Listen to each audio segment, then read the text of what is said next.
We're doing Shanghai Dragons versus Florida Mayhem, the very first match of the May Melee. I haven't seen it since the first day, so I'm wishing to go back and see what happened in this match and kind of pick it apart here.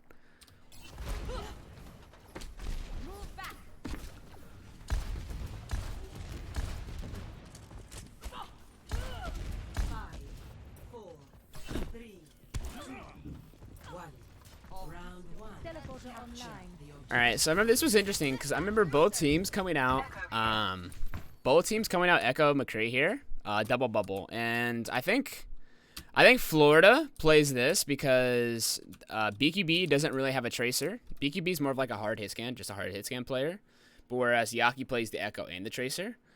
But Mayhem doesn't want to play checkmate, so like Mayhem's kind of stuck into playing unconventional comps. That would play like McCree Tracer, or they'll play like the McCree Echo.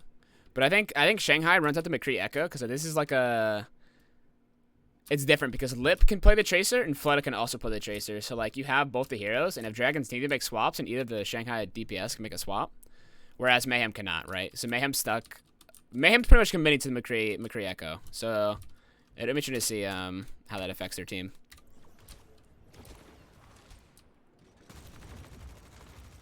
Oh, also that I completely forgot about it, but Fate is also playing the ball here, and I think it's very interesting that Fate plays ball here. I'd be interested to hear why, or like how, like he wants to make ball work here. Cause, I really don't think this is a very good ball map. It's very tight. It's very hard to get your grapples. There's not a lot of good slam angles. I'd much prefer to have a Winston here to kind of cleave inside the choke and kind of jump on a high ground, but we'll see how Fate makes the ball work. So Fate goes in early with a bubble slam. BQB catches out Fleta, which is nice. It's kind of what I mean. I'm watching Fleta here. Oh, not Fleta. You kind of see what I mean though with the ball, right? So he goes in early, and he's full HP, right? He got the slam engage off, which is great. Like look how awkward this is for him now. He swings out, flashed. He didn't really do anything after that. That first slam was the only really useful thing that he did the entire time.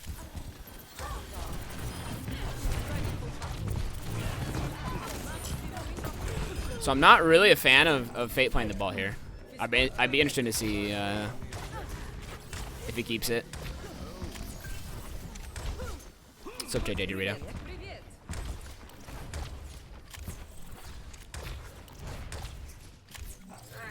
I need to open up my epic pin, by the way, so I can draw on the screen. Forgot about that. Yeah, maybe Fate thinks ball's better. No, he switched to the monkey here. He switched to the monkey here. Yaki? How did Yaki die here? F8. So Yaki's taking an angle for poke.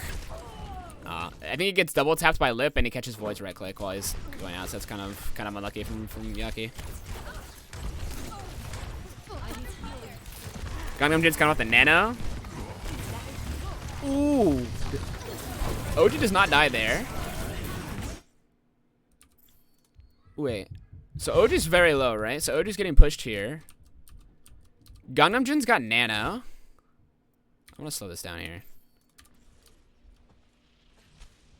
Bastion's going Fate because of the bubble. Ah, look at the timing. Look at the timing on the nade and when Gangnam Jin nano's here. So everyone's low, right? The nade lands right now, and immediately after they drop the nano on OG. So OG does not get the healing from the nano.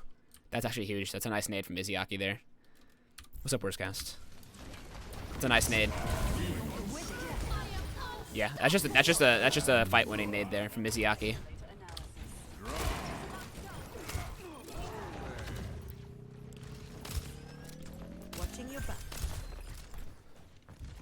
So nice retake from Dragons. Yeah, it was really nice nade.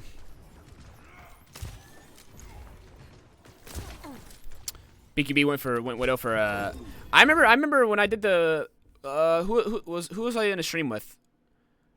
I don't know if I did this in a Vash stream or I did this on my own channel, but somebody asked why does BQB go Widow here when he was playing McCree? But like he just used his ult, so he goes Widow here to try and get a quick kill on Echo, because like the sight lines here are very long. Like Flood is just out of the line of sight of where BQB can see him, if you can see him from here. So like, if you've already used your ult, there's really no harm in you going for like a quick pick here, and it can help your team retake. It's literally for 2 seconds. Someone's like, oh, why would BKB go Widow there? And it's like, well, he's just looking for a quick pick. That's all it is. Isn't there a drop nerf on Widow? Oh yeah, I don't know the range exactly though. I don't know if that's within the one-shot kill zone or not. I haven't tested with it enough because I don't play Widow. Okay, so interesting push here. Okay, so how does OG? So OG just walks up. OG just soft jumps here. And when I say soft jump, basically what I mean from soft jump is he's taking space. He basically just forced out the Zarya there by jumping, and now he bubbles off the choke. So Shanghai has a hard time getting damage to, right? They turn. Joint push on Fate. Yaki goes in with the... That's really nice sleep. Yaki goes in and immediately copies Monkey, which is really high value. He jumps in, immediately gets slept, so he doesn't get any cleave and flash. That's a really nice combo from Shanghai. Oh, but the grab is ginormous from Gargoyle. Okay, so voice put on the side. So Fleta copies... I missed this. So Fleta copies Zarya. And I think the idea behind when you copy Zarya here... I've seen a lot of other Echo players do this, right? So when a grab goes off... What Echo players like to do is go Zarya and bubble the people in the grab. So you have more bubbles for the grab. But I think Fleta's execution here is not very good. Well, at least the timing's not very good of it because... Lee Jae-gong's already dead with Rally. And by the time he copies... Lip's already antsy, and he can't even get his bubble off. So Fleta's copy doesn't get a lot of value here at all.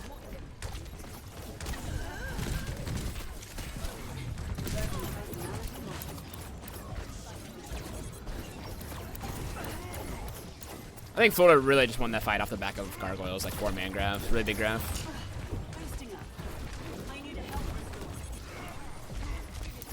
Do you think teams with minimum rosters are better than teams with 12-man rosters? Generally speaking, yes. I think that's way too hard to make 12-man rosters work.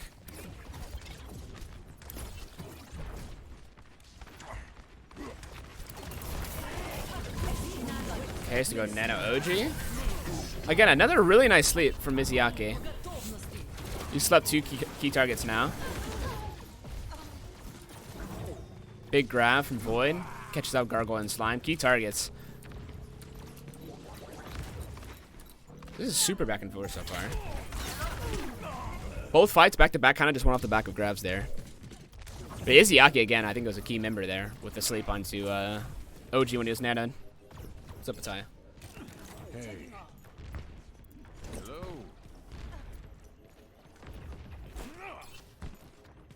Okay, so OG has Primal. Yaki has Copy. So again, you're probably going to expect to see OG and Yaki here go aggressive with their Copy and their Copy when he gets it, and OG with his Primal.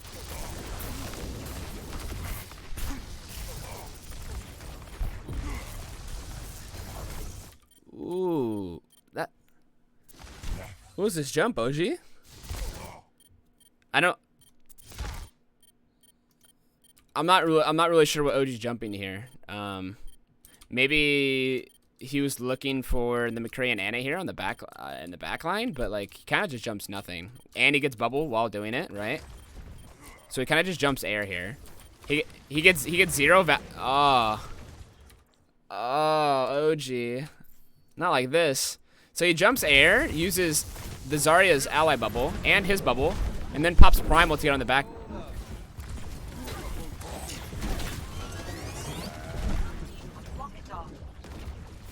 Yeesh.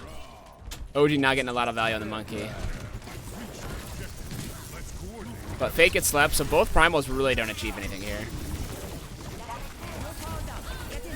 Oh! So OG's low. He wants to jump towards his healers to get healed here. Oh, this is terrible. You hate to see this. So OG's last 2 jumps and ult usage has gotten 0 value. So now this nano does nothing. Now Gargoyle dies because they chose to save OG with the nano. Yaki gets a primal. I guess a copy on monkey.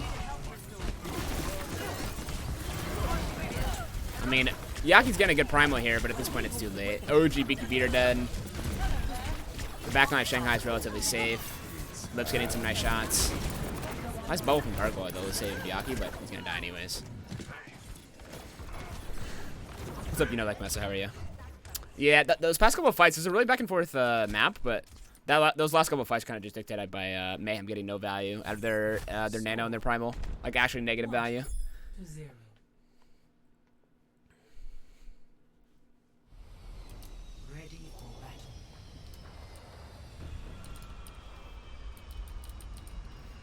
Again, I like to see the comps that the teams roll out here. I think Lip ends up going towards. Now, I'm gonna skip through and wait till they for sure put these comps. So I actually like Dragon's comp better here. I think the idea. So I kind of want to explain like the thought process on both comps that you play here from each side. So if you're Shanghai, right? If you're Shanghai Dragons, you're playing Ball Tracer, and your backline's playing up here, and you're playing safe, or your backline's playing say maybe here by the Mega. And the idea is to wait till the point unlocks, and then you have your Ball Tracer. You have Ball, and then Lip will be Tracer after he goes Sim. Have Ball Tracer go to point, and you have 2 people on point, right? And then Mayhem doesn't really have options, especially with what Mayhem's going to play. Mayhem's going to play the McCree Echo like they played last time. So the idea is, like, you have the Ball and the Tracer, which have a pocket with the Orb and the Discord Orb. So anybody that goes to point here, anybody that comes from the Florida Mayhem to come to point is just going to get out-dueled. And Shanghai's going to maintain control of the point, right?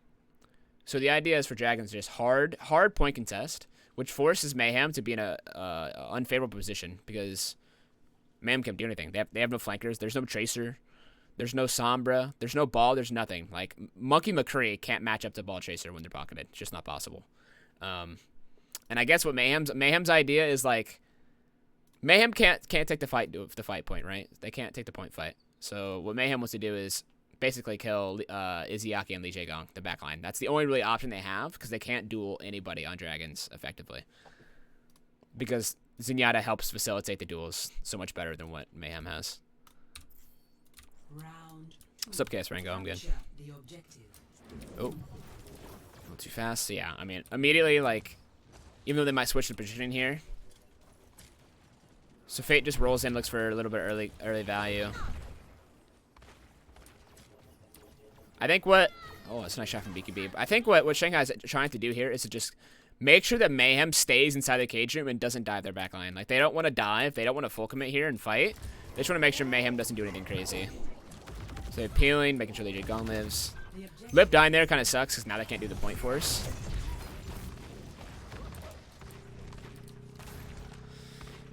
I think Dragons... Boy does. I think Dragons played that wrong. Like, Lip got headshot there, but I don't even think they should be taking this fight down here. They should just be waiting for the point to unlock and playing very slow. What's up, Hybrid?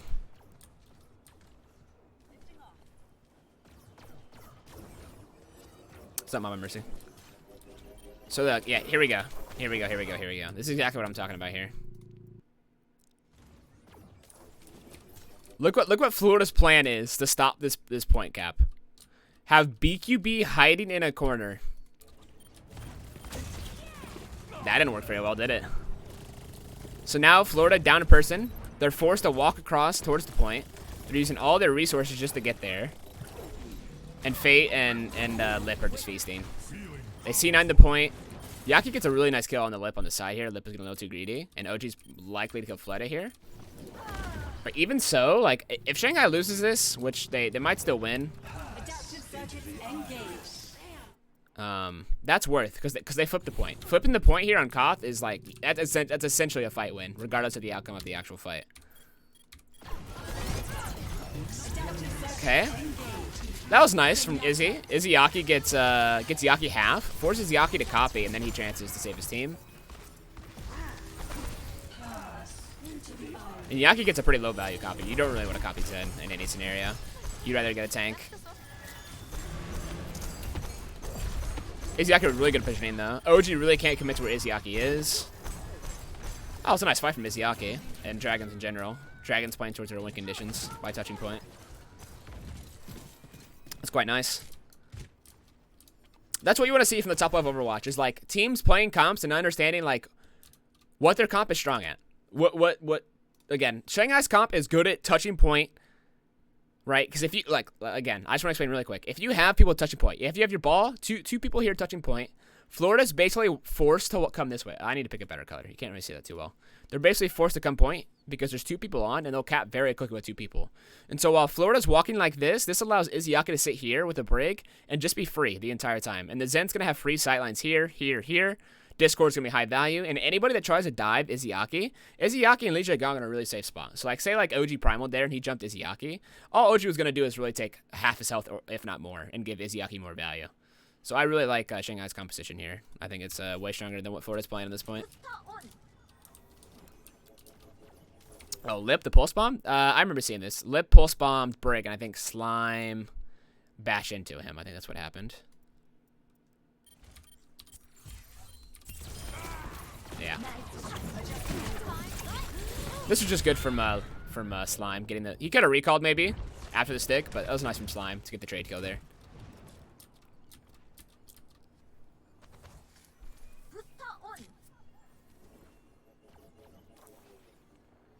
No, I'm only doing roam review a day. And I'm just going to go in order of what they were played. Okay, so let's check out their positioning. Again, so like, I don't know what Fate's doing back here. Fate doesn't really need to be in these long flanks from the back, I don't think. Realistically, he could just like above him here, or like above him here, and just constantly poke and harass them. Because what Florida's going to be forced to do here is they don't have good point presence. So what Florida's forced to do is basically rotate the map and force Izayaki out of this position. The idea is they want to go through Cage and go through the Shanghai Dragon's main and force Izayaki to either walk out like in the open here or like walk back to point, and then they're more diveable. So Fate going behind him doesn't really make sense, but we'll see how he plays it. Yeah, he's more back here now, so it's fine. But yeah, you'll see like Florida wants to rotate the map here and force Izayaki into Horus position. Okay, so now you see like Izayaki and Lee Jae-gong are forced to play in a much more passive and a much more safe enclosed position, so they can play off the breaky lane more. But again, that's like all Florida really can do. Like that's all Florida's able to do is force Izayaki and Lee Jae-gong back. And now Florida's presented with the choice here. Florida's presented with the choice here. Even though Yaki's dead, they can either full commit and hard dive onto the backline here, like full commit, like just full send. Forget about the point, or you force them back, right? The backline's really far, and you just take the fight to point. But really, the point fight for what Mayhem has is just not good. So they're gonna be forced to dive here out to the backline, and it's not gonna end up well because Dragons have full support ults. Yeah, so you have OG going in. Both DPS already dead. And all they do is get trans, and I mean, that's just... I don't even think Fate needed to mines there. I don't think that was good at all. I don't think Fate needed to mines at all. Mayhem had no DPS. Very low on the health bars. I kind of see why he did it, but it was not really necessary at all.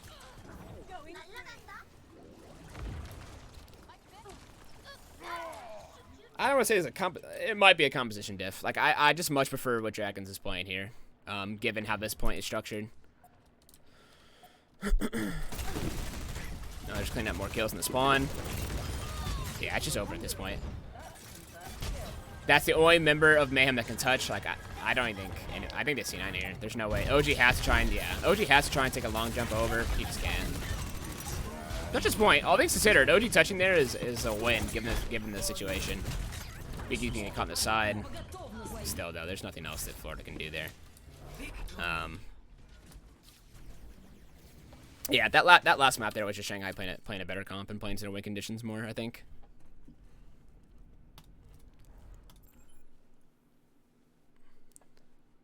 Was this a series that got cut off on the broadcast?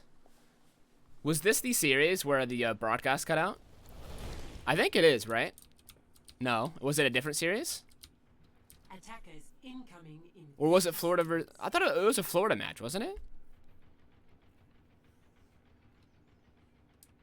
Oh, was it Florida versus Shanghai the second time? Did they play twice? I don't remember what map it was. I don't... Gotcha. Okay.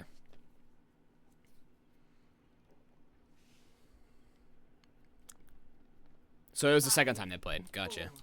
4, 3, 2, 1. Oh yeah, because these guys did play twice, didn't they? So yeah, Dragons rolls out with this. Okay, so I kind of like. I don't even. So I've seen a lot of teams play this where they have the Pharah Mercy here instead of the Echo. And I'm assuming teams like to play Pharah here. Well, I mean, APAC teams in general just like Pharah more. And I think Pharah is kind of underrated in NA teams, I feel like. I think they end up playing the Pharah here because Pharah is better versus the Rush. And like if you like sim TP to point, Pharah could be better. Better than Echo. But what I've seen is I've seen a lot of Pharahs. They'll pick Pharah here and like double shield and stuff. And they'll have the Pharah sit like here. And you can really slide off this roof very well.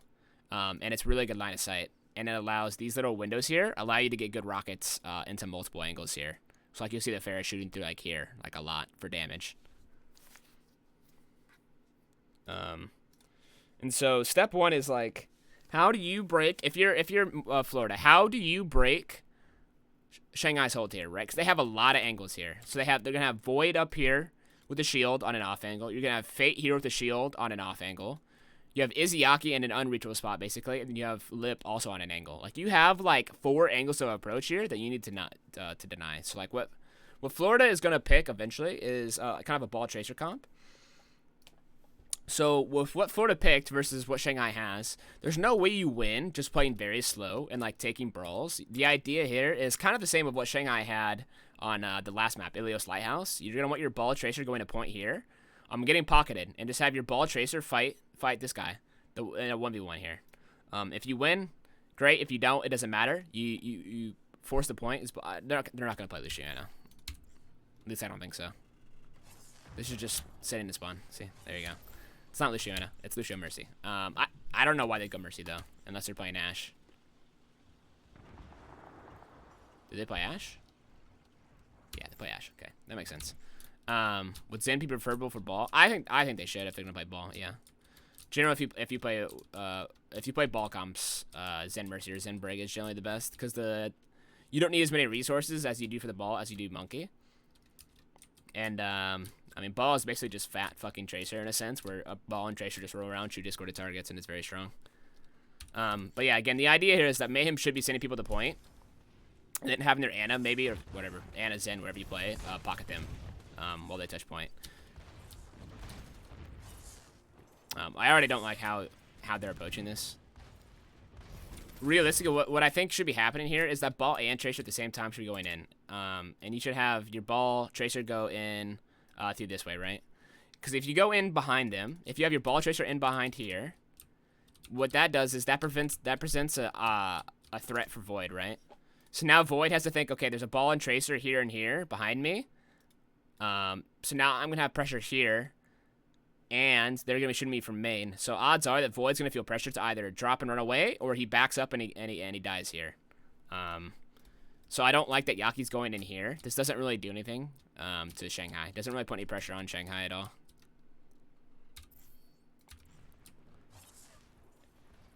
See now OG with a good rollout to get here, but this pressure's not coordinated, right? Because now you have OG just now getting into the backline, and while that's happening, Yaki's 1v1ing an Ana.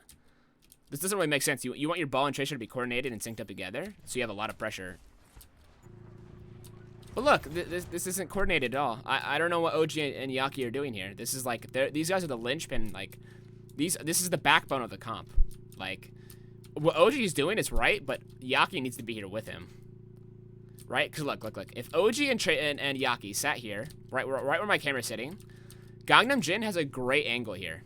He's sitting up in the window. Even if he's not sitting in the window, he could sit main, and he could just shoot healing towards point, and they'll get a hard pocket, and they won't be able to die.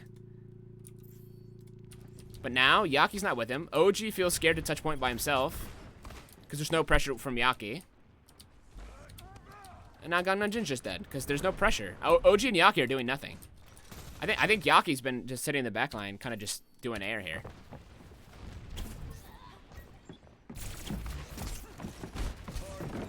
This is great and all. He's grabbing attention, but it doesn't matter when your team's dead.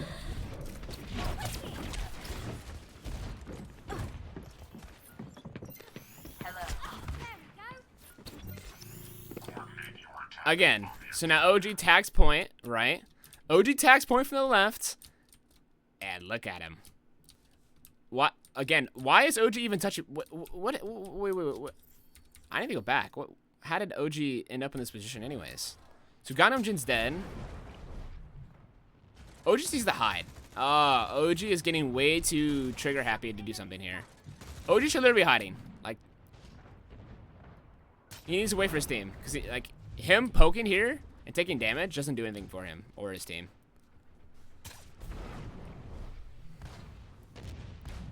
I mean, what is he doing? Like, what does this accomplish here? Like, OG's actually doing nothing. Justice reigns from above. Now his entire team's alive and ready to fight, and now he's dead. So they have to wait another 20 seconds, 30 seconds. The timing here from Florida is just terrible. Like, they're not synced up at all. The ideal fight, like I said from the very start, Ball Tracer as a two-man unit touches point, and when that pressure is happening, while Shanghai feels pressure to deal with that, then your Ana or whatever can peek, right? You have your Diva shift up here with your Ashe. Your Ashe can get an angle up here. So you present two threats at the same time. But really, they're only doing one thing at a time when they need to be doing two.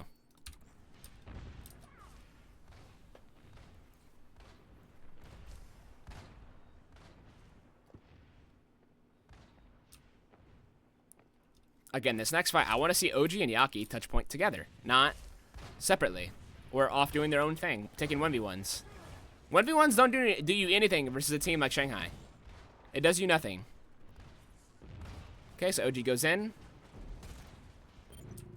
Dude, again, like, it's this approach is the exact same. It's the third time in a row they've tried the same shit. OG solo touching point here. Why? Like, one person touching does you nothing. Now OG goes in, tries to slam from behind. And OG's 1 HP again. We're at Yaki looking for another one clip. I think, I can't really say because I don't know the comms, but it feels like Yaki's playing very solo queue right now. He feels like he's playing very solo queue. It's a nice pulse onto Lip, but he's just gonna get rezzed. And yes, he's pressuring Yaki, but like, pressure onto Ana here doesn't really do anything because there's nobody on Florida doing enough damage where Izzy-Yaki's healing is even required. Where's OG? So again, OG is off back here, looking for pressure from behind.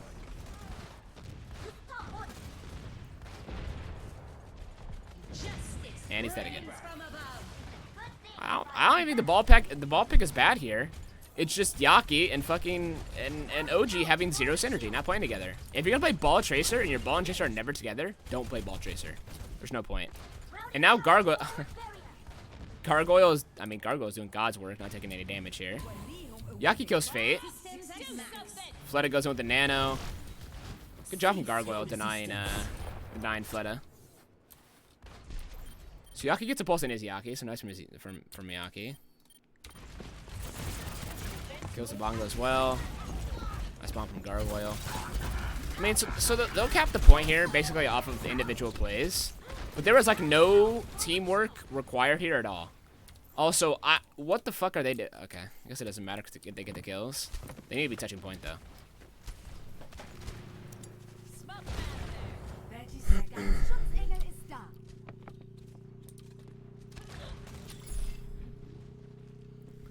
But Mayhem quite literally only won that because of individual plays, specifically like the pulse round from Yaki and like maybe like a kill or two from somebody else and the bomb from Gargoyle. Like that's the only reason they won. There was no teamwork. There's no synergy there at all.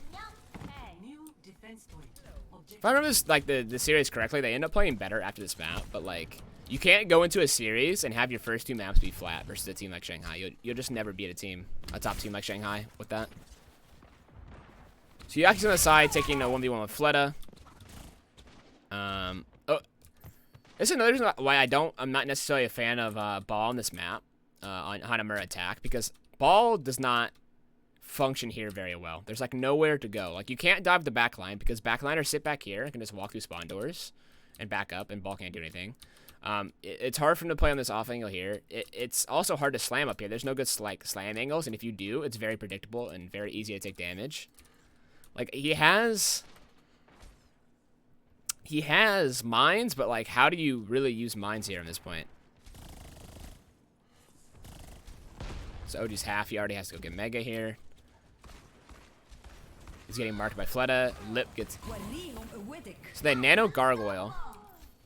And it was very close to being a nice kill, but Fate... I don't know. I don't like Mayhem's comp here at all. You can't, and why I don't like it is like usually when you play ball comps, specifically on 2CP, I think you can, again, it kind of goes back to point forcing where like here you can point force because the point is covered and you can take a lot of cover, you can get healed. But the problem with this is you can't point force because if you have your ball and tracer go here, I mean look y'all look at all the angles you can get shot from. You can get shot from here, you can get shot from here, you can get shot from here, you can get shot from high ground, you can get shot from over here. There's so many angles, there's nowhere to hide. So you can't really force the point as a ball chaser here. And OG just mines, you need to swap. Okay. Which I don't hate, because playing ball here seems impossible. So that's a good call from Florida Mayhem. Probably should have done that on the snowball attack, though. There is no reason to play this comp in the first one, I think.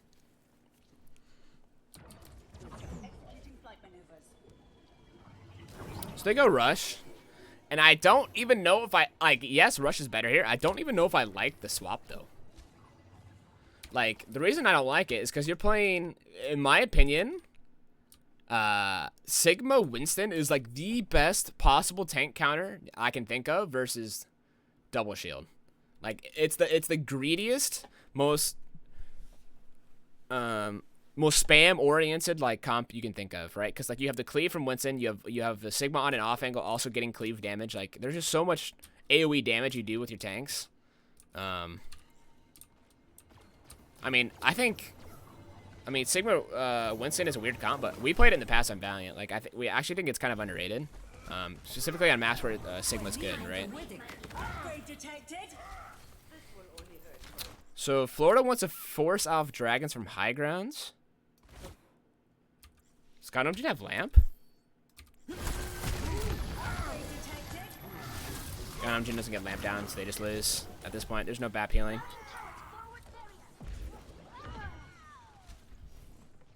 Really, you can't play Winston Sigma versus like a more dive comp. Like if there was like a Tracer and a Winston and like other characters, you couldn't really play Sigma Winston because those characters by themselves aren't self-reliant. Specifically the Winston. But versus what Mayhem's playing, Mayhem is playing the very predictable rush comp, right? Like you see the rush going top, you know how they're going to rotate, right? So you can have your Winston set up here, your Sigma set whatever here or here, and you just spam them in. It's very predictable. You can't really be punished as a Sigma or the Winston too hard. So they're able to get it. But I like to swap from Yaki. The May is not gonna do a lot for Mayhem, so going to the Tracer here and trying to pressure other people, high value. Good swap from Yaki, but at this point I think it's too late. Dragons, like look at just the ult bank. Like it's taken Mayhem 3 minutes to get like a fight that actually makes sense now with a comp that makes sense. And now Dragons has copy coming soon, high noon, primal, flux, Valk, halfway on their nano. Like there's just no way they win with the Diva Bomb window. Like maybe you get a good window up top and get some picks, but it's very unlikely Florida gets a fight win here.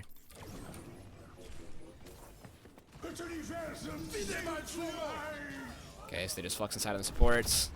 Basically, it renders the window useless, and they get lamp out. OG gets split from the primal. There's just too many ults from Shanghai. I don't know how Florida died there, but... And even if Florida, like, sustains here and goes 5v5, Shanghai has a better spawns. It's just not possible for Florida here to win, given the ult economy. 10 seconds remaining.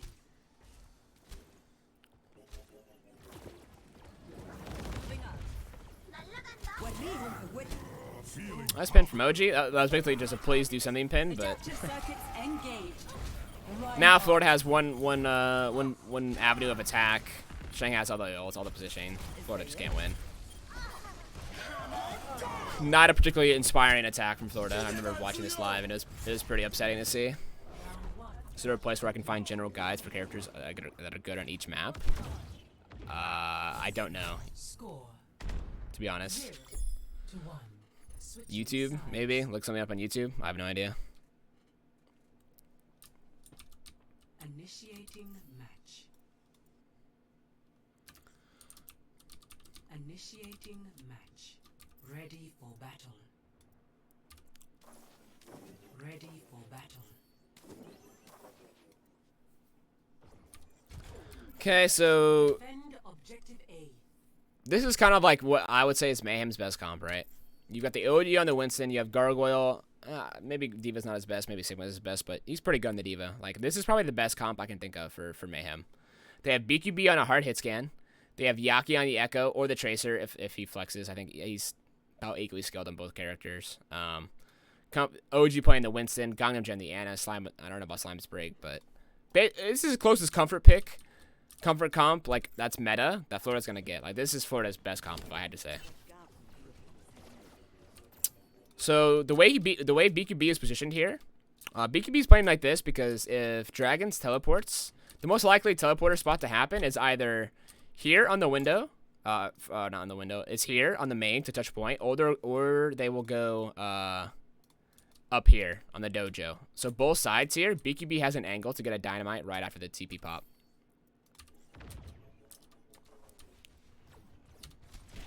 Yep, so right here. Wait, what happened to the dynamite, though? I don't know if I like how BQB throws his dynamite here. The reason being is that he's going to drop a dynamite right here, right? And the reason I don't like it is because when Orion walks through the teleporter, he's naturally going to have his shield up, right? So boom, right there. He has shield up. So now the dynamite is sitting inside the shield, or like right next to it, so he can't shoot it. Getting the first dynamite here is crucial. It is imperative that he gets this first dynamite here. And not getting a dynamite here, it's going to cost him, I think.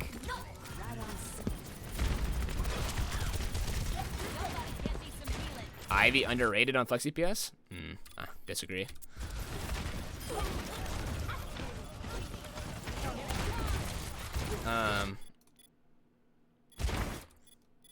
So Lip gets caught out on the sim here on the side by OG, so it's a nice die from OG to catch Lip here on the side, as well as the damage from Yaki. The land gets all, and at this point it's just over for Shanghai because they have an established point. They don't have teleporters. Fucking turrets down. Somebody died before the lamp. So nice angle taking from Mayhem. They had Yaki on the outside. They had people over here. They had BKB main. So even though BQB missed that first dynamite, which I thought was crucial, it was good take from Mayhem to surround them. And now that Dragon Sim TP shot does not work, they go. I would say it's basically trying to pick Mayhem's comp, but just greedier. They'll have Li Gang on the Mercy to pocket the Ash of Lip, and then they'll have the Tracer. That's a little more flexible than what Echo has.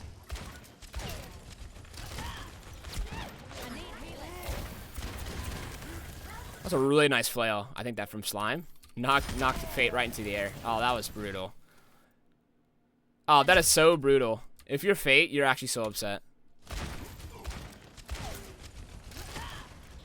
Look at Fate from BKB's. Look at that. Bonk.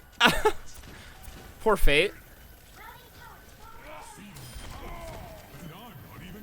Okay, while that's happening, they're giving Nano... I guess they Nano OG because he's low? That's interesting. I don't know why they nanoed OG there. But Fate's dead. Interesting that Lip is behind them at the Mega here. I mean, this should be a free kill here. Gargoyle's like, yo, can we kill this guy?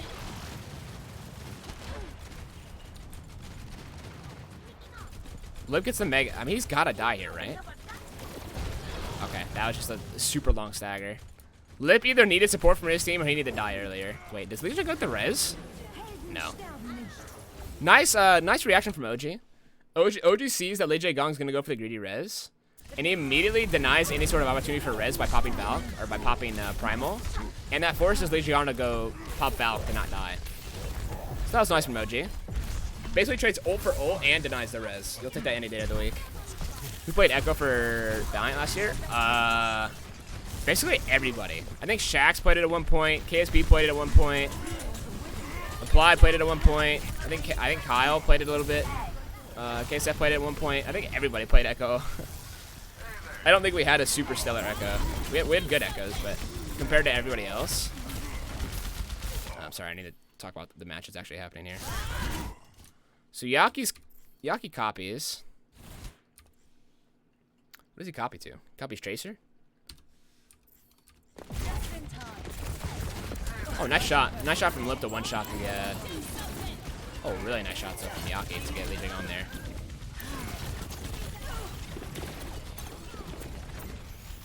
Nice from Yaki to live there as well. Odu dies from the Bob up front. I think, did Gargoyle just bomb Sleeping Fate there? Yeah. Gargoyle drops a bomb in the Sleeping Fate. Dude, Fate has not been having a good time on this map.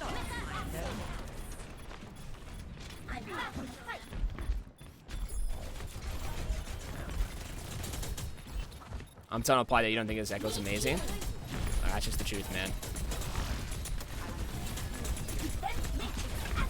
If me and Apply were better at the game, we'd have jobs right now. So Gargoyle is desperately trying to touch point here, so Shanghai does not see 9. But it's only Gargoyle. Like, it's a nice attempt from Florida here to touch point and try and recontest, but Florida just has too many people on point.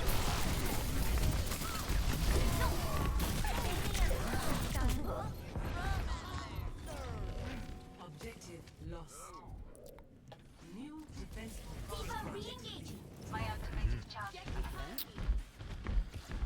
So BKB goes Widow here, and I don't like it. I mean, what I'll say about when hit scans go Widow in these kind of scenarios is that Ashe 99%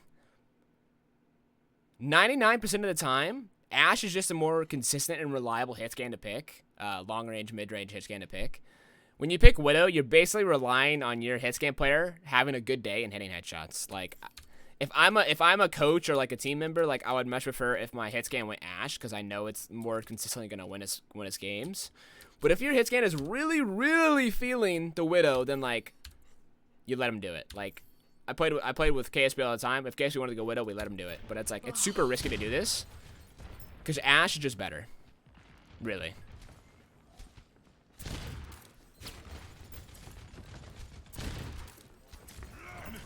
Yes, this will be on YouTube. And if you're watching on YouTube, make sure to subscribe.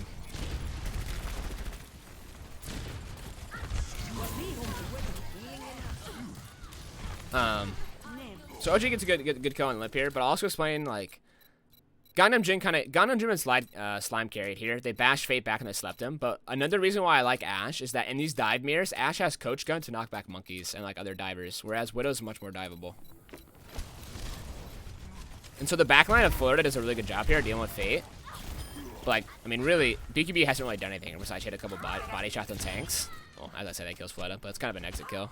Bonjour. I would just much rather have a Bob. Another reason being, so Dragons is playing Ashe, right? And so a popular strat on this map is that Ashes will send Bob towards point here. And if you allow the Bob to get on point and contest, an easy answer if you're a defensive Ashe is just drop a Bob of your own and have the Bobs 1v1 and not give up the point instead of having your team deal with it. I'm just not a huge fan of the Widow pick here. And I mean, unless BKB goes crazy and starts hitting headshots, that's really the only answer that BKB has here. It's hit heads or lose. That's BKB's game plan at the moment. Hit heads or lose. That's BKB's game plan. Because if you don't hit heads, it's essentially a 5v6 because you provide no other value to your team. So right as I say that, here's the point I was bringing up. So they put Bob on point, and yes, it gets slept. But Shanghai has a lot of pressure on the point here.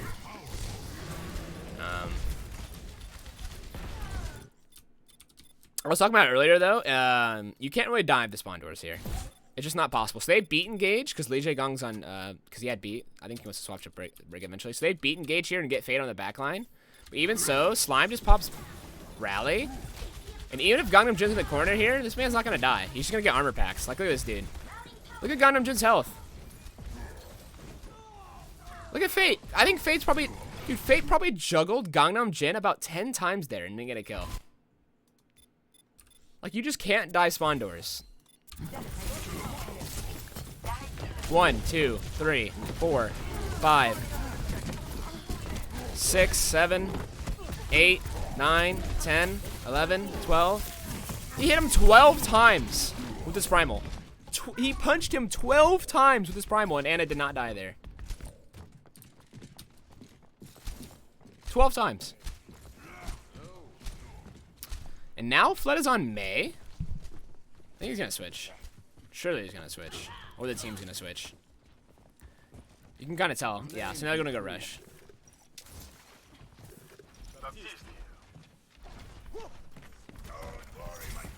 And this is why Hanamura defense is such a brutal map. Because, like, if you want to talk about the comps, right? Because the 3 comps are really, well, the 4 comps, I guess, is like double shield, Winston dive, ball dive, or rush. And the problem with Winston dive and ball dive is that you can't really dive the characters you need to dive. Because 9 times out of 10, the diveable characters are sitting by the spawn doors. So playing dive, really, on these maps is, like, out of the question most of the time. So you're either stuck with, like, a double shield or rush. And even those, like... Honestly, the more I watch Hanamura, I almost think double shield the entire map, or nearly the entire map, is the best comp. I could be wrong, but it feels like the most flexible on this map and what answers the most to other teams' comps. So BQB goes the Ashe now. I think because they went rush.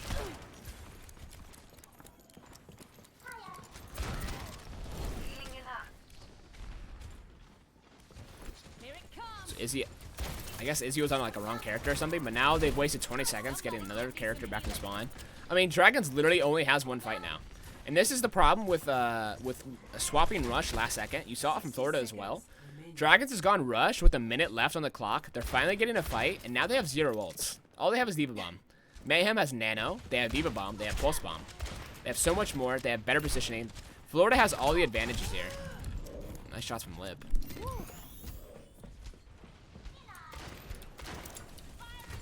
But no, I mean, look, look how you're forced to rotate as Rush. Rush has to go down here, bottom right, to try and get something happening. And now they're caught between a Diva Bomb from one side and a Nano Monkey on the other. The only option here for Shanghai is death. The only option for Shanghai here is death. There is no other option. It's simply just death. The answer is death. Right, everyone on the Valiant at the same time as Izzyaki for like a couple of weeks. Yeah, it was. And then Void gets super staggered. I don't know where that happened, but he got... I mean, it's just over. Because now Dragons has to go fast comp. 10 seconds remaining. Same thing as last time. Mayhem has all the positioning, all the advantages. Lee Jae-gong tries to flank on the side. He's going to die. Fate touches, but it's just over. This is just the map 2 tie. Wait, Ashe used to be a throw pick because she wasn't as buff as she was now. Like, her reload time was nuts. Her aim on the sight wasn't great. Her dynamite was always great. Ashe's dynamite was always a good ability. Just, that was all she had. Ready for battle. Okay, so now, Florida takes them to King's Row. And I was talking about this mid-series when I was reviewing it, watching it live.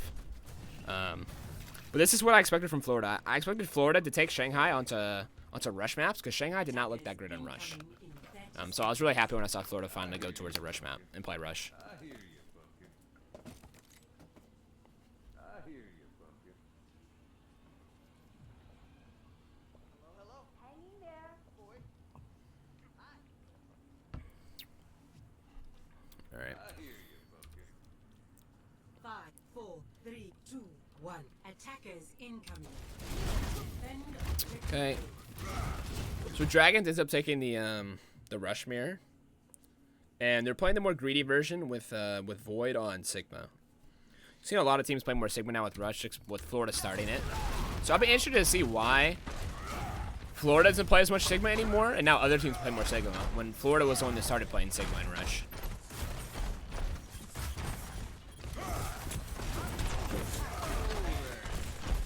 Florida's controlling high ground here. Void tries to go ahead and take it by himself, but he can't really do that.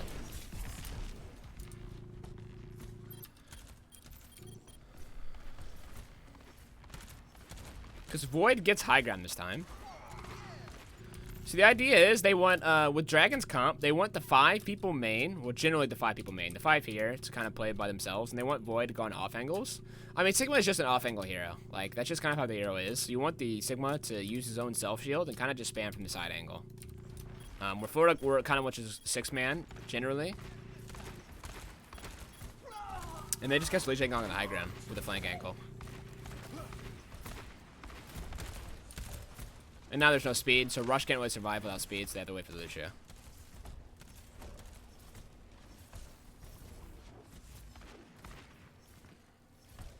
I remember watching this live. Florida played a crazy, like, passive. Not I want to say passive, but, like, almost a bait style of rush. Whereas, look how they're sitting. They're like sitting out of line of sight. Baptiste is up here. McCree's all the way in spawn. They're playing out of line of sight. They don't want to give the spam rush with the Sigma any value here. You want to play very slow. You want to make the Sigma walk up into you, and then you rush him down. So again, it's been over a minute and a half, and Shanghai hasn't crossed like the halfway point, like here. And like Florida's basically played over here, and Shanghai's played over here. Like they haven't really crossed this line here on the point.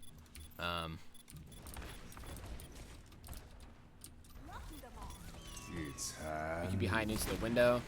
Like they're just trading ults. Like they're using ults and not really getting value out of them, but it's making the other team run away. So Shanghai gets a tick. Poor OG. OG gets solo blizzard here, so OG's gonna die on the high ground. So Dragon commits the blizzard to kill OG.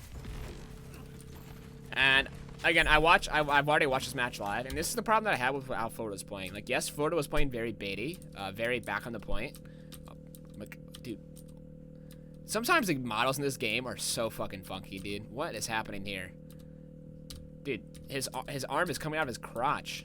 Okay, interesting. The problem I had with Florida is that, yes, they were playing very baity. The problem is, when you're playing Rush, there comes a time where you eventually have to go in on commit. Florida never really took a fight. Shanghai was trying to take fights. Florida never really attempted to take a fight there. Florida never really took a fight there. They let Shanghai come to them and let Shanghai take all the initiative, where I think if you're playing Rush mirrors, you need to be the one taking the initiative and taking the fights aggressively. Stop the payload.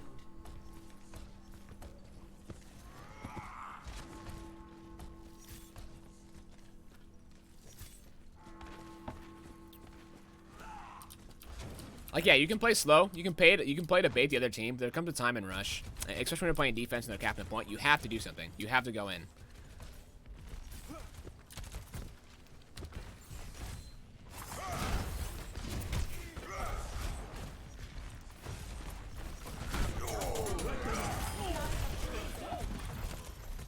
I think Lip got way over aggressive here.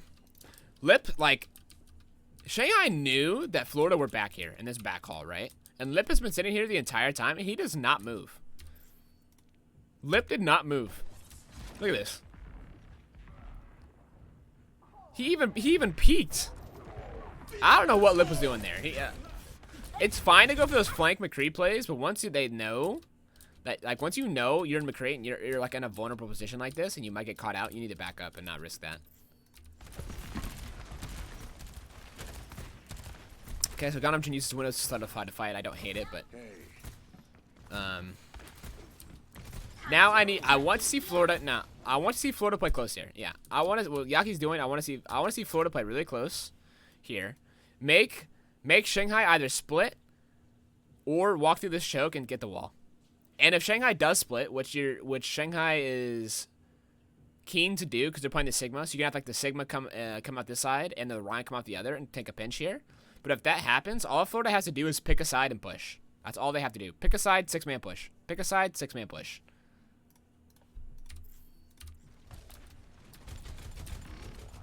Okay, so Dragons goes for the 6-man.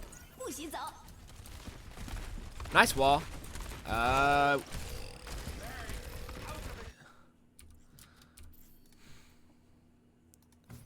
So how does what up, Brongle? How does this look from Yaki's POV? Because Yaki wants the wall and look for a blizzard. I get that.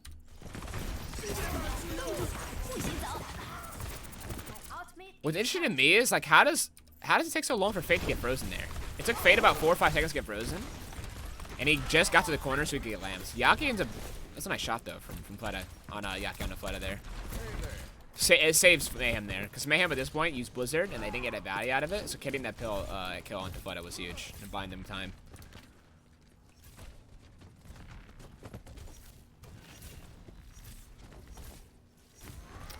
Okay, we talked about the split. So here's the split, right? So you have McCree, Lucio, and Sigma on one side, and you have your Bap, May, and Ryan on the other. And so they wall main, but they trade walls, right? Now, at this point, they've committed to the side where they can get walled and slow the aggression, instead of committing on the left, right?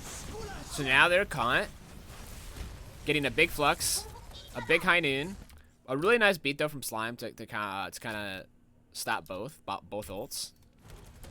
Because I mean, Fate used Shatter, Void used Flux, Lip used High Noon, Izayaki used Window the fight before. So dragons don't really have a lot of ults here. Gargoyle's low, so he looks for a bomb.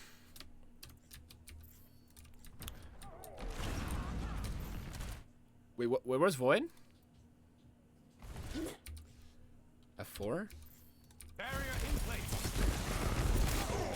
Oh, look at the... He was gonna die anyways, I think, from BKB on the flank, but look where he died to the bomb. Look at the angle.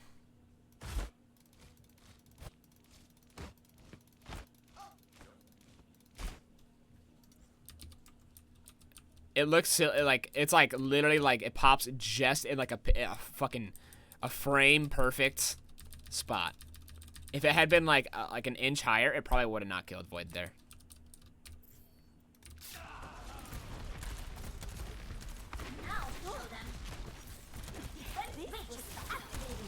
Nice wall from Yaki, gets the lamp, kills. Nice. That's a really nice wall from Yaki there to stop Shanghai from disengaging.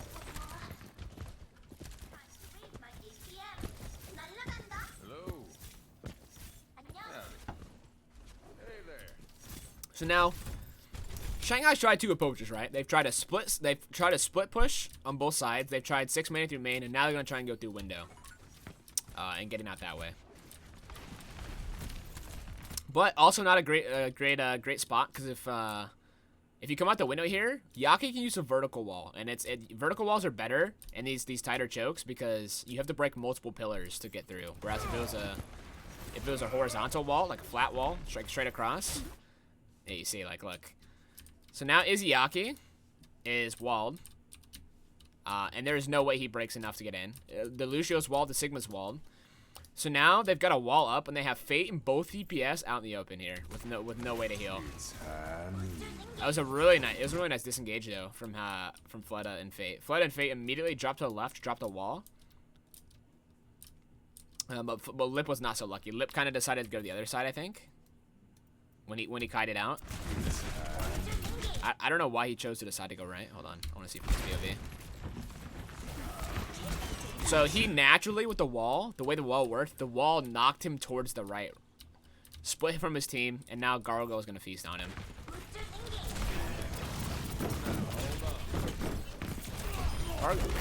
It's not a bad trade, though. They get Gargoyle out of suit. That itself is enough for Shanghai, though, because it's a 5v5 now. And either they can rush and take the 5v5, or they can wait and make it a 6v5. I prefer if they wait and made it 6v5, but it looks like Shanghai's going to push the advantage here. Oh, this is. Oh, I remember watching this live. This was terrible. Why I wanted Shanghai to wait is because, like I said, the spawn for BQB is going to spawn all the way. Look at this. He spawns all the way back here, right? He spawns all the way back here. This is like a 20 to 30 second walk to get back to the fight. If Shanghai waits 10 seconds, wait for Lips to get back up, they have like a 10 to 20 second window where it's a 65. Instead, they push their advantage here and rush.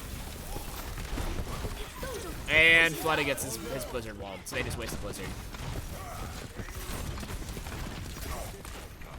And yes, they get space, but they had to trade a Blizzard for that. And you do not want to trade Blizzard for anything, especially when you're playing Sigma, because a Sigma Blizzard combo is almost a guaranteed fight win and rush. So the fact they have just wasted their Blizzard basically for nothing. Well, I guess they used Florida used a window, but basically nothing. BQB again, hiding in a corner here. Oh, look at BQB. BQB didn't know this because I remember the broadcast watched this from his POV. BQB didn't know this, but really, BQB could have flashed and killed Fleta here. Because look, Fleta is like caught out, but like from BQB's perspective, he hears the people on the left and he sees Fleta, so he's gonna assume their entire team is there. But look how, in hindsight, look how crazy this is. Look how free of a kill this is if BQB just flashbangs Fleta here. Actually, just a free kill. Actually, just a 6v1 on the side here, and they're not able to follow up on it. Kind of crazy. Actually, kind of crazy that Fleta gets away there. It forces Lamp, which is good within its own right, but now Shanghai got to flip the map, and they get the space on cart here.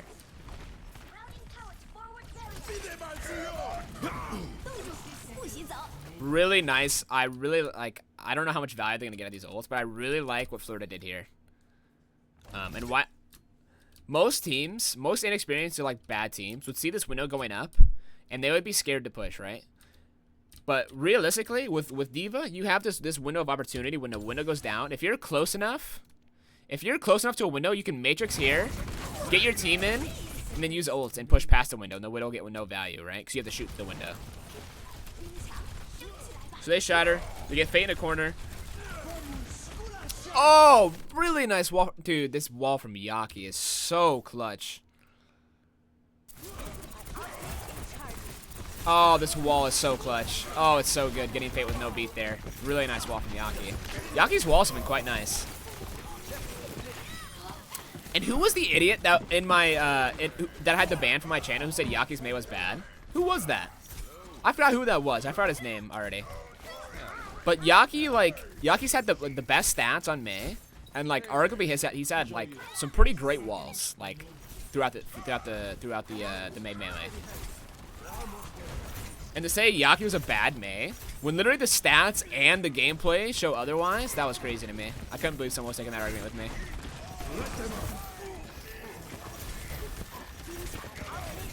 This is another disadvantage of playing Sigma, right? When you're playing D.Va, window fire strikes aren't really a thing because good D.Vas will eat every window fire strike, right? But when there's Sigma, you can't really do that. So OG just gets a free window fire strike kill onto Lip, and the fight's basically over. And now it's last fight. I mean, but Mayhem literally just went off the window fire strike. And if you're playing D.Va, that doesn't happen. So a lot of teams like the Sigma, but personally, I'm still a fan of D.Va. I think I'm still a fan of D.Va in the rush. I think it's much more flexible. You have more answers. Window gets less value. Fire strike gets less value. Blizzard gets less value because you can't just throw Blizzard in for free. There's so much stuff you can deny. You can counter flanks with McCree more.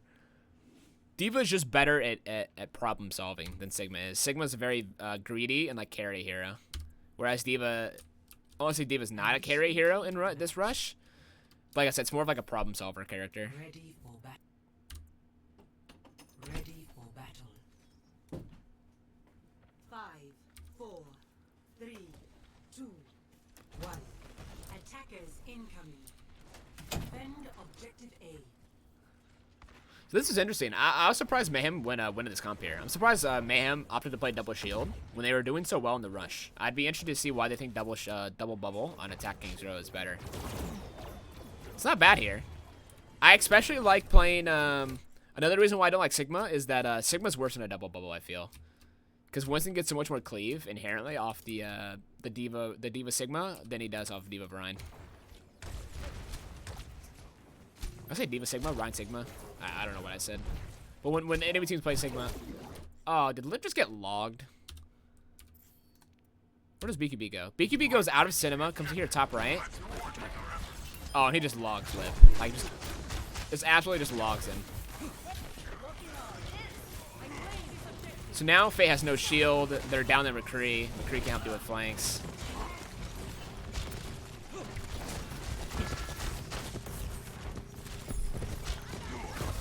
Yeah, I think if you play Sigma and Rush, you can play it on attack when you see if the situation's good for it. But yeah, I agree. On defense, you should play D.Va because D.Va's more flexible and gets countered less.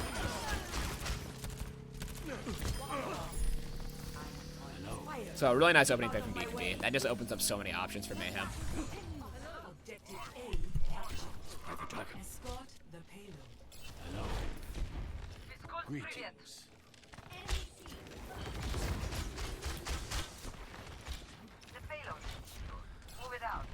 Wait, are they gonna get staggered here? Oh, that is terrible. I mean, dragons at this point really stand no chance. They staggered. The cart is like a Gaim Jin. Look at this man. Wait, with that.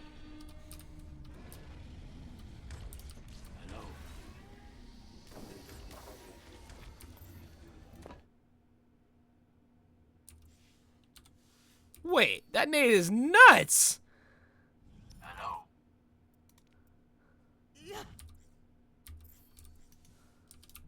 Where is it?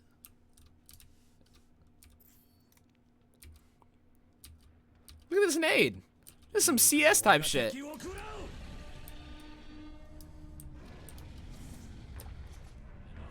That's nuts. I mean, didn't get any actually healing, but that's crazy.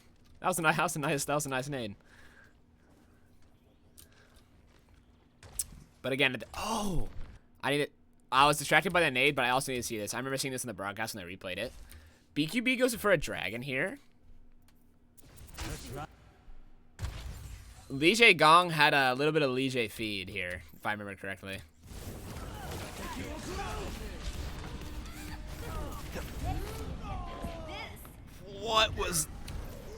What the fuck was that? Look at this. Like, let's look at this at half speed. Half speed. Okay, here's dragon. Sees dragon. He sees the dragon. Look at this. Dragon right there. Big scary dragon face. Turns back. Dude, I don't know what was going on through his head here. I don't know. Yeah, brain no work. Brain no work right now. Maybe try again later. Brain no work at the moment. Yeah, that not Li Jie Gong's greatest moment for sure.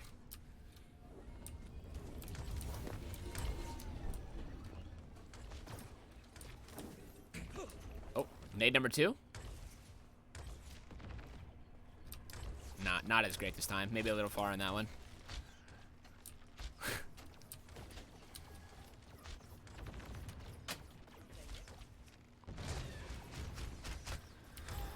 And again, at this point, they're just boned. I mean, OG has just gotten a free jump, taking 0 damage. Now he's going to land on the back line. Yaki has copy. OG has primal. Slime's coming up on a Valk. Really nice bubble timing from Gargoyle. I mean, Lamps out. Yeah. Look at the just relentless pressure. Fleda's going to desperately try and flank. And Shanghai just got hard snowballed here. This is kind of a... And this is a map where you're like, man, maybe Florida has a chance here to come back. Like, maybe Florida's got it. Because they hard dominated Shanghai on this map. They controlled the tempo the entire time.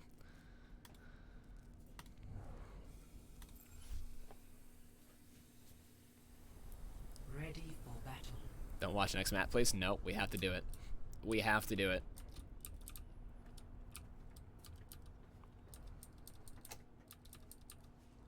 We have to do it. Attackers incoming in 30 Has to be done. Sorry. Ready for battle.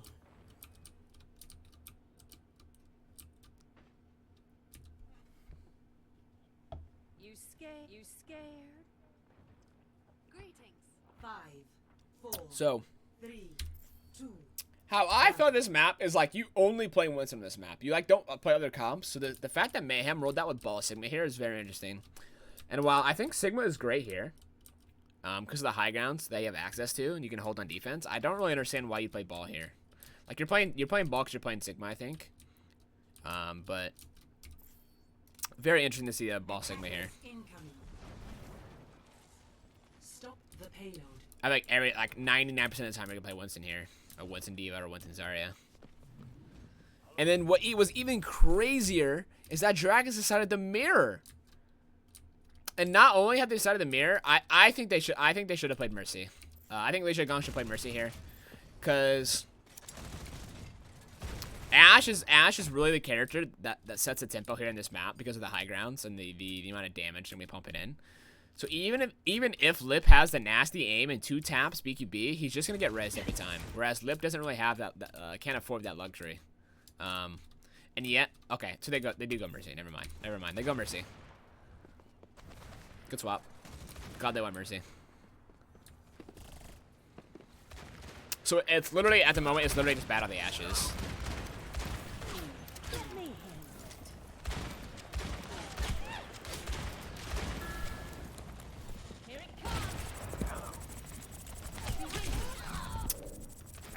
Nice. I think Lip lands a headshot, and then Izzyaki follows up with right clicks there. So that was really nice from Shanghai there. But yeah, he just gets rezzed, so essentially doesn't matter. And I was watching I think I was watching Admiral stream last night, and he was talking about like, I didn't really think about it this way, but he talked about how Mercy's bad for the game, and I kind of agree because Mercy is basically just a heal bot. There's no other like gameplay to it. Is a heal bot with some movement and you damage boost. There's not much else to her kit. Damage boost is not good for the game. Heal bots are not good for the game, and res is not good for the game. So like, people love Mercy, right?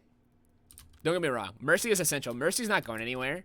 But Mercy, like, the more you think about it, is like fundamentally bad for the game, I think.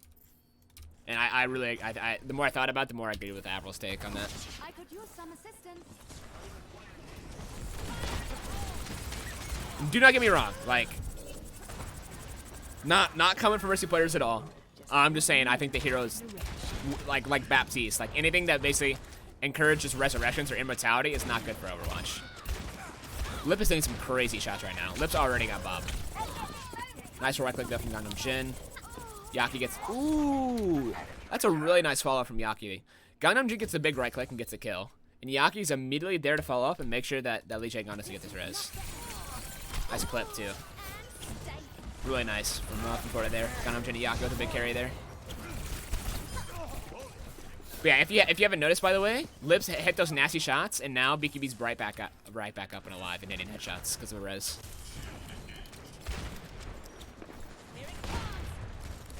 Hey. Just point me in the right direction.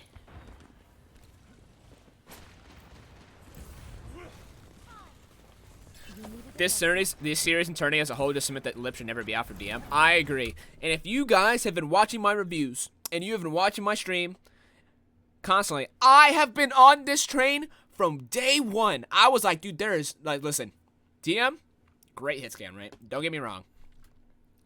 I have been saying this shit from day one. DM should not play. I'm sorry. Lip is a top 5, like, arguably a top 5 DPS right now. For me, in the league right now, Lip is top 5. He can play Ashe. He can play Widow. He can play Tracer. He can play Sombra. He can play... Dude, he can... What can Lip not play? Dude, Shanghai, I think... The more I watch, I think Shanghai might have the best DPS line in the game. I think Shanghai might have the best DPS line in the game. I'm not mad. I'm just saying. I've been on this. I'm just emphasizing my point. Shanghai has... At least Shanghai has the most flexible DPS line in the game. Because they have DM and Lip... Not DM and Lip. Lip and Fleta. And Lip and Fleta is probably the most flexible DPS line in the game. I think, period. I mean, can he play Sombra? Yes, he can. Like, yes, we're going to talk about Limp EMP, but yes, Lip can play Sombra, for sure.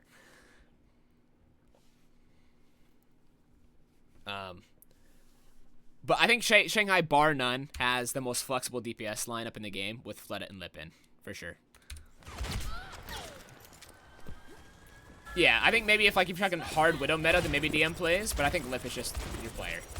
Like, I would even argue his Ashe is better than DM's. Avril, again, I'm mentioning Avril's name a lot because me and Avril did the co-streams, but Avril was saying like at one point Lip was hitting like on a certain map, he was hitting 20k damage per 10. Like that is insane amounts of damage, and he is consistently here been winning the duel against BQB. But BQB is just getting res all the time. I think Lip has won the duel 3 times now versus BQB.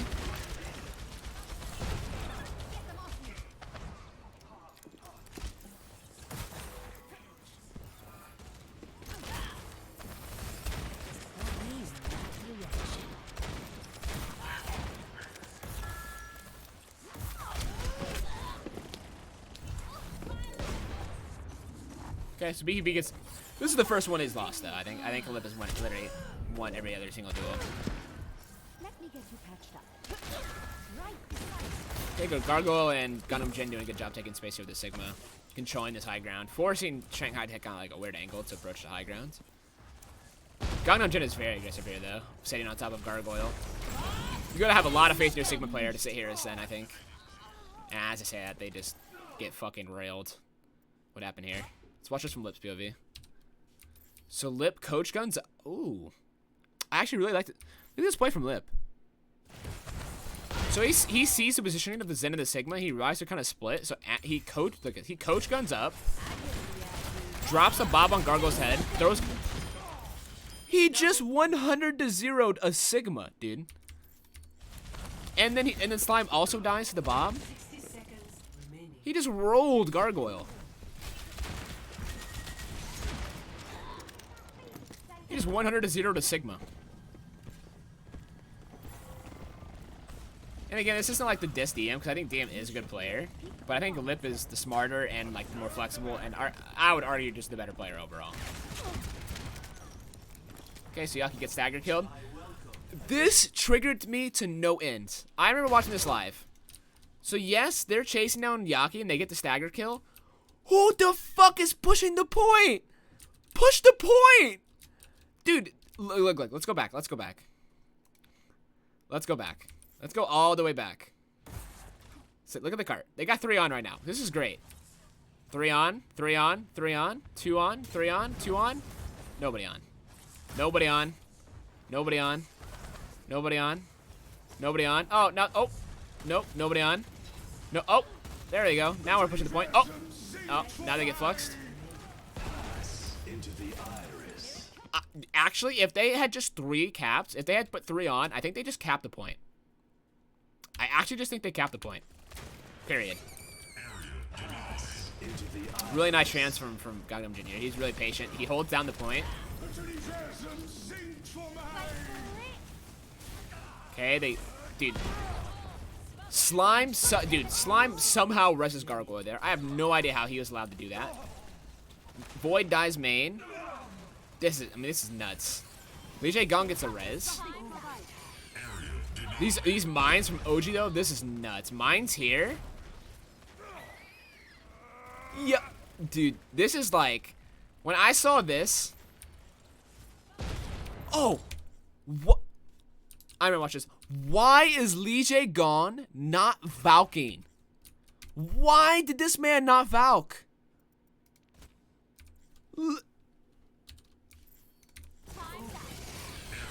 Why is he, dude? Why is he not Valking here? I'm taking care of you. Why would you not Valk in this scenario? This is greed. This is so unbelievably greedy. So oh, now we Valk. Now we Valk. Now my whole team's almost dead. Oh, and I'm dead. Him not Valking there costs the team. But let's not get it twisted. This was an insane recontest fight from Florida. And when I saw this, I thought like, oh man, Florida's gonna win this series. Like, Florida's got all the momentum. Shanghai just got brutally held on first point Gibraltar. Oh no, no, no, no, no. No, no, no. Oh no. Shouldn't have left cart? Yep. And if they had pushed a cart further too, Florida probably would have stood no chance there. That was just a terrible sequence of events from Shanghai. Ready for battle. Not like this. Not like this. So again, likely a mirror. Oh no, I remember Mayhem played the Winston version here. And I don't know. I haven't played professionally in a while, so I don't know much about this matchup. I can't say whether I like it or dislike it. I think playing Winston here is fine though. So the only problem is I would honestly like to see. I would have liked to seen Slime on Mercy for BQB here. But the problem is if he plays Mercy, then that makes Mayhem's backline very diveable, and the ball from Fate and Fleta from on the Tracer can make it could dive the backline very easily.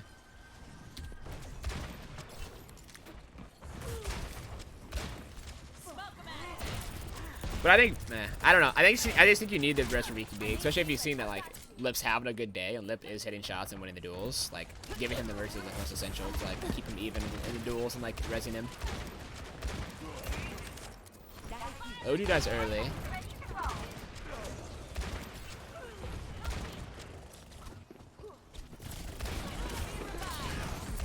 Nice coach gun, but at this point his whole team's dead, so it doesn't matter.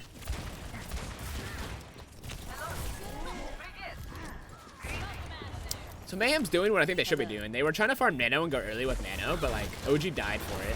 So now they have an early Nano for Mayhem. Nano's the first ult they have, but look at the ult economy of Shanghai, right? Like, even if you Nano engage here, unless you went, like, right now before they got ults, the Nano's not going to do anything. They're just going to trade ults and live the Nano dive. They're 90 on Flux, 90 on Valk, 95 on Trance, 90 on Mines, 95 on Bob. Almost have a pulse. Like, they almost have 6 ults already. And Mayhem's not even half. Hardly half on half their ults. All they have is Nano.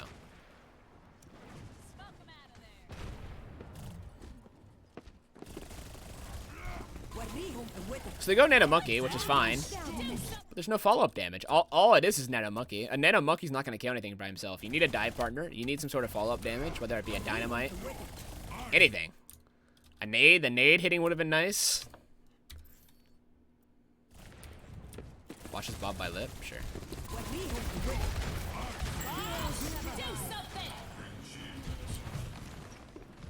That's just alpha. That's just alpha. I don't know. I don't know what to say. That's just an alpha male move right there.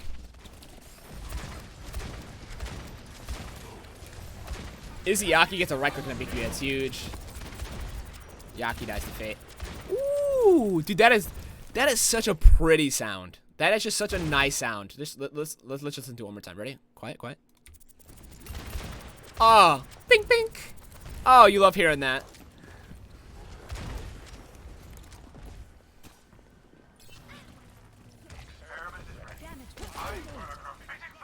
Everybody come over here. Fate is getting... Fate get a little crazy in the back line. But I mean, at this point, if you're Florida, you're starting to sweat here. You've used your Nano Engage, you got nothing out of it. You have no sort of wing condition with your Monkey. Gangnam Jin gets Pulse. Oh, dude, this... I remember watching this. It's just a sequence of dude. Shanghai had a terrible defense, and they had a bunch of unfortunate shit happen. And then I watch it like this. Like, I watch fucking Gangnam Jin walk his ass into a Pulse Bomb. He dies to a Pulse that's on the ground. Yo, good night, worst guests. BKB drops a Bob that really doesn't do anything. Besides, I mean, it kills Fate, but it wasn't really doing much. Now they're rallying. And yes, they're rallying, but the rallying is not getting any value. They're not pushing cart. Push the cart! Yeah, the cart! The same shit happened to Shanghai. They just wouldn't push the cart here. And listen, I'm gonna need you guys to prepare yourselves for this one, okay? Listen, you guys are gonna need... Just watch it.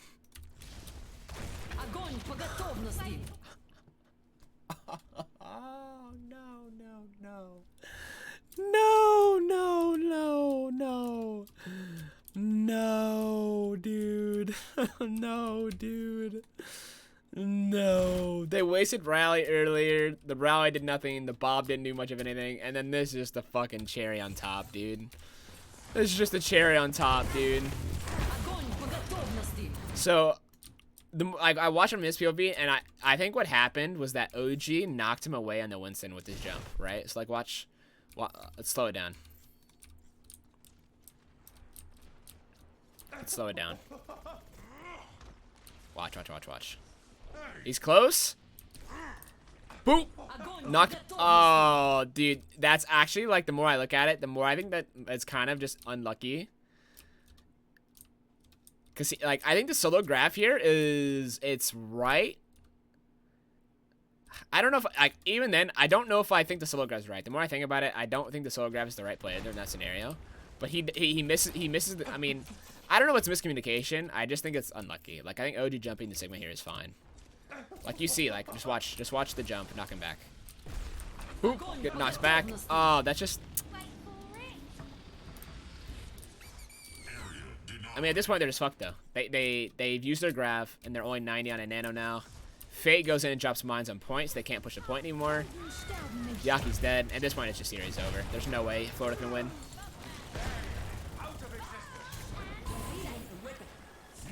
OG jumps back with a Nano. It's just, oh, dude. This map hurt. As someone who was rooting for Florida, watching this map physically pained me. It actually hurt. It hurt me deep down inside. Wasn't my shot from BKB, but it actually hurt me to watch as someone who was rooting for Florida. And I genuinely thought, like, going into this tournament, I mean, I predicted Florida to win. Like, it was an unpopular opinion, but I thought Florida was the most flexible team in the tournament, and I thought they had the potential to win for sure. BQB gets spawn camped. That's a nice kill from Fate. Oh, that's so smart from Fate. What's up, Crispy? Look at this. He's spawn camping BQB, and BQB's 90 on Bob. Maybe if, like, Florida touches and stalls the point, that BQB can come back with Bob and win. But nah, Fate snuffs that out. At this point, it's over. There's just no ults for Mayhem to win off of.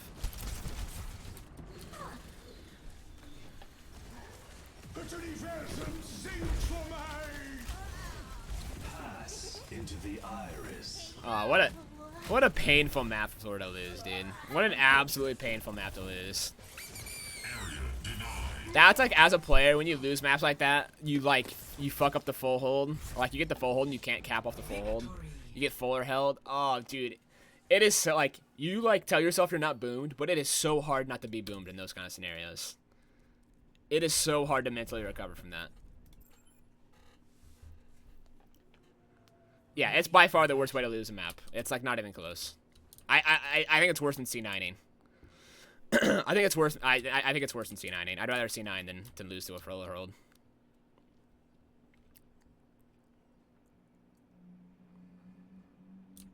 I feel like Florida lost because it seems the players are not on the same page with their engagement at teams where there's the community. I mean, just because you speak the same language doesn't mean you communicate well with each other. Like, you can still have communication issues while speaking the same language. Overwatch is a fast-paced game where there's a ton of information being processed and said at the same time, and there's just stuff that you can't hear sometimes, so you mishear it, or like you don't hear one person in particular.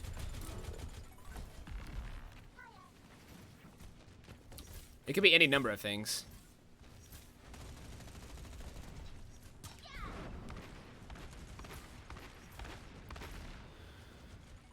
So Dragons goes for, this is a very popular comp on this point. I think a lot of APAC teams end up playing the Sombra Ferret here to counter, whereas, I mean, Florida has more NA approach to this map.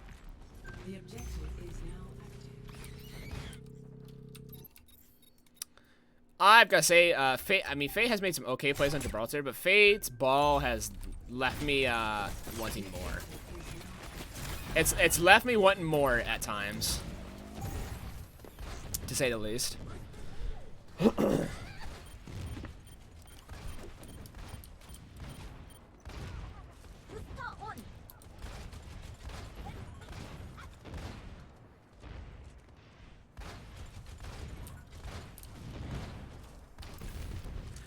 So they get the, I think Fludda gets a lamp out there from the rockets, so lamps out early. Fludda doing a good job landing some rockets in the angle, but I actually want to see Fludda get more aggressive, not be so far away. And yes, he's getting peppered by BQB, but he's not really at risk of dying until BQB has a high noon.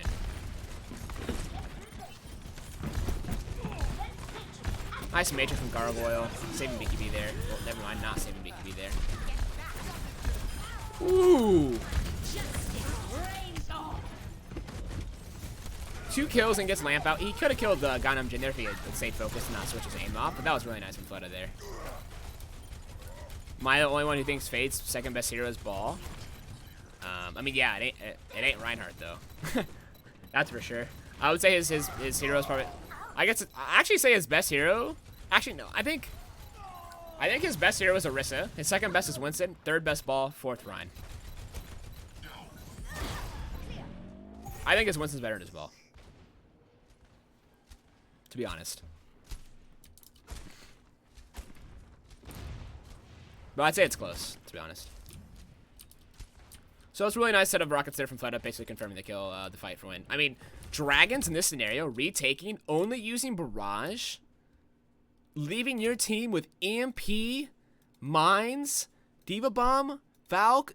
I mean, you dude, if you are Dragons, you're like, man, we are set up to win this map, for sure. Like, we are geared to win this map. Our ult economy is so good, we can just cycle ults, we can win this map for sure.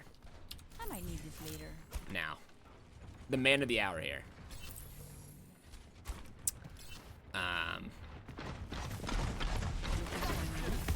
Okay, gets forced out. It's whatever. I'm out of here. How does he choose the EMP here? So, what is going on here? So, Dragons are... What? What is going on? I don't like this decision at all. Why? I don't understand why you're playing a spam comp where the rush comp needs to come to you. I guess because they saw they were split. They wanted to engage. I guess I understand the logic behind it, but like, Fate's in by himself right now. Like, Flood is not even in a position to follow up on damage here on BAP.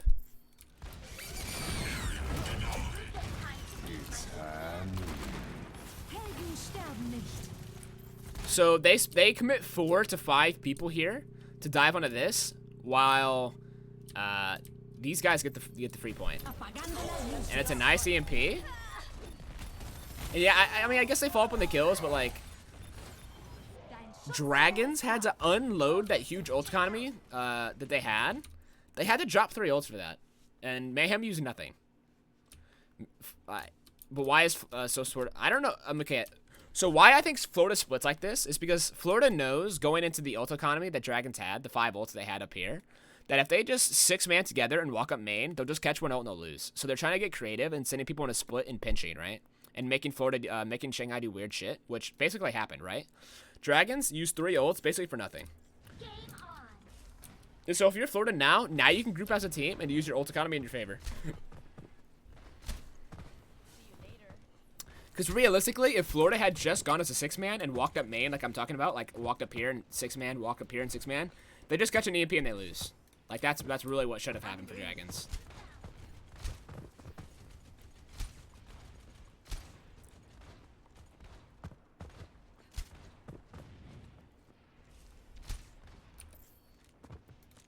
Wait, what?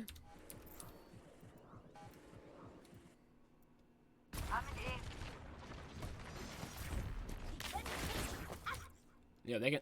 Yo, Fate. They can, yo, Fate. They can see you there, bro. Look, look.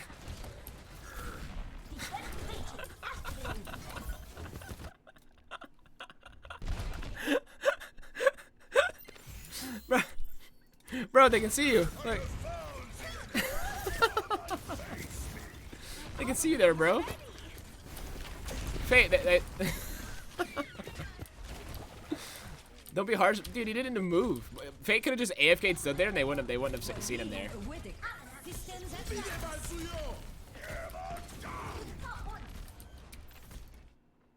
Huh?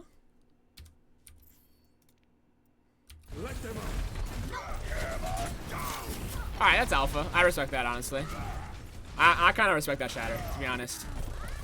You're not gonna shatter much, anyways. Fuck it, dude. I respect the attempts from OG there. I respect the attempt.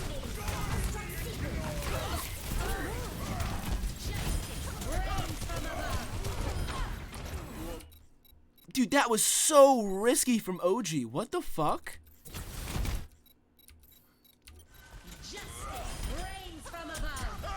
Dude, he takes 400 damage fire striking that Pharah there. Holy shit, that was risky. Could have died there. Doesn't matter anyways, because BQB gets some really nice shots here.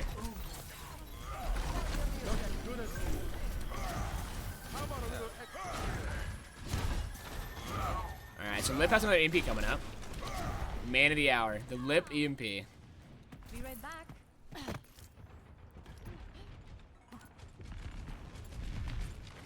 Nice attempt from Florida to spy check there. No dice. So Florida knows, right?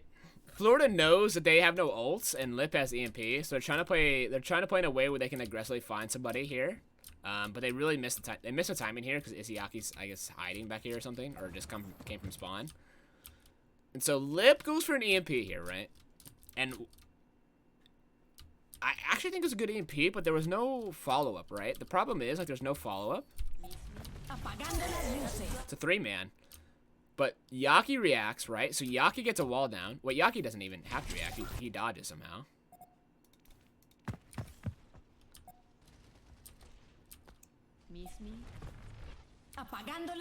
How's... Oh, he ice blocks. So that's a good read from Yaki. Yaki hears the Sombra voice line. He ice blocks. Dodges. Comes out. Drops a wall. And at this point, the EMP is garbage because they're walled off. There's a lamp. They can't kill anything. Now, the stupid fuck is banned here because I banned him for shit-talking the guy and for being an asshole. But you're going to tell me when Yaki's making map-winning plays like this that Yaki's not good at May? You're gonna tell me when you see plays like this that Yaki's not good at May.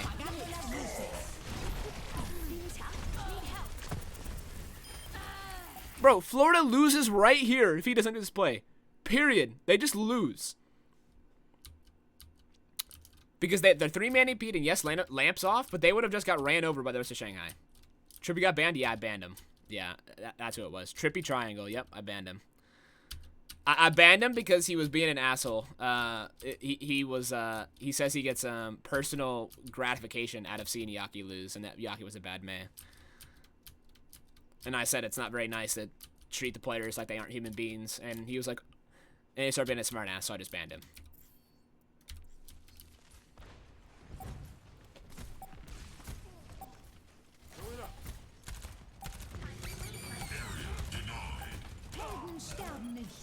Oh, it executes BKB on the side angle. Wait.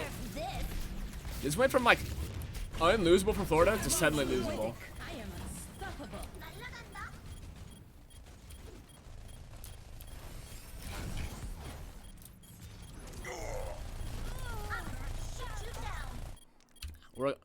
I'm gonna.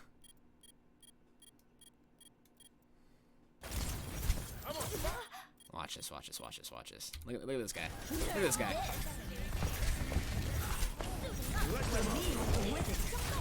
Dodge asleep, has the Pharah on him, pulls the Pharah's acro, gets nade out, walled himself off to live, lives, gets mega, 1v1s the Ana, and kills it. Oh, dude.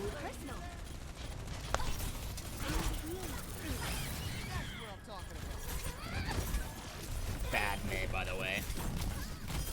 Who do you think? Someone asked me, who do you think has a better comp here?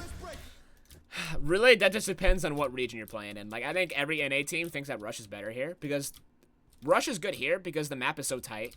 In here, it's very close quarters.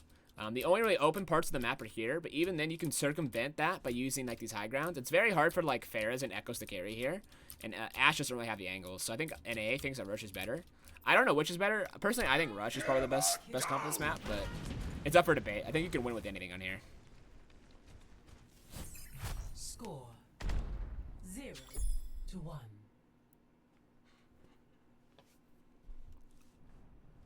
Ready for battle. Nah, my point with the guy I was talking about who I banned was like, I don't care if you root for teams, but like don't dog on other players. Is basically my point. Like, players are human beings, and like, if you want to root for your team and say, yeah, I'm so happy their team won, that's completely fine. But to pick out a single player and say, yeah, this guy's a fucking, I fucking hate this guy, I'm so glad he lost. I get personal gratification out of watching this guy be upset and losing. As a former player, that just gets under my skin. You shouldn't do that. Round 2. Capture the You shouldn't do that. objective.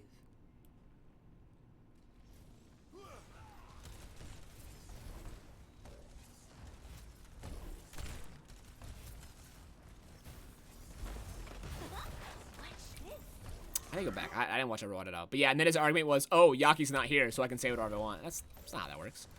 Not how that works. So both teams end up playing Sigma Ryan here. And I think more teams like Sigma here because it's more close quarters. There's no high grounds either. Dio's better on maps with his high ground. There's no high ground really to take advantage of. This high ground's pretty much useless. So both teams playing Sigma here makes sense. Shanghai's like the sim rush more than other rushes, so not surprised to see Lip stay on sim here.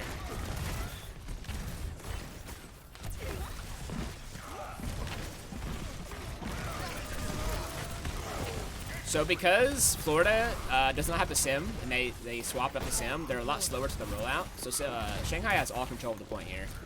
And to circumvent that, BKB is going to look for an angle here to try and break some of that pressure that Shanghai has. This is very risky. He could very easily get jumped on here by like a Lucia or something. Nice job though from Florida flipping the point there. Really nice wall from Yaki on main. The problem is though, if you want to win this map, the most essential parts of the map are main and most of this left side. Because when you have this left side, you have all these angles. It's good cover, but you can also peek from here. You can go and flank through here. You have so many different options like to attack here. So having control of this left room is essential. And that's why you see OG and Gargoyle fighting so hard for it. Why Sig over Zarya? The problem with Zarya is that like Zarya has bubbles and she does a lot of damage, but she just doesn't really provide anything else besides an occasional bubble on your Rhine. At least like Sigma has like a big ult. He does a lot of AoE damage. His ult's really good. He has Matrix to eat some damage. Zarya just dies too easily, I think, is the problem. I was talking about Sigma over Zarya, and I completely lost track of what happened here. What went on here? So OG died, right? Am I crazy? I think OG died earlier, yeah? Yeah, OG died. And so now Florida's just playing for point stall, right? So Slime's up here stalling point. Slime somehow assassinates Izayaki. And because of that, Shanghai no longer has their big heals. OG comes out on the flank. Gets lip. It's gonna kill Fate. So that was just Slime hard carrying the Lucio assassinating Izayaki there. I don't know how he managed to do that. And I think OG just wanted to confirm that they won there, but got Lamp out, so... I don't know about Shatter, but... I see why he did it. Sigma's better against Sim. Oh yeah, that as well. I do think that's true. I think the main point is that Zarya is just too squishy. Bubbles aren't enough in these high damage comps.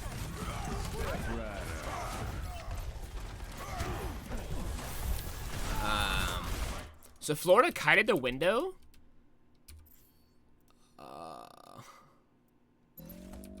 So Florida kites the window, and they don't have any ults to really answer besides High Noon. They're all second here, so they just C9 point. And then Gargoyle gets wall trying to touch. So I guess Florida really did nothing there, and Shanghai just went off a window. Actually, just a free point there. Actually, just a free point.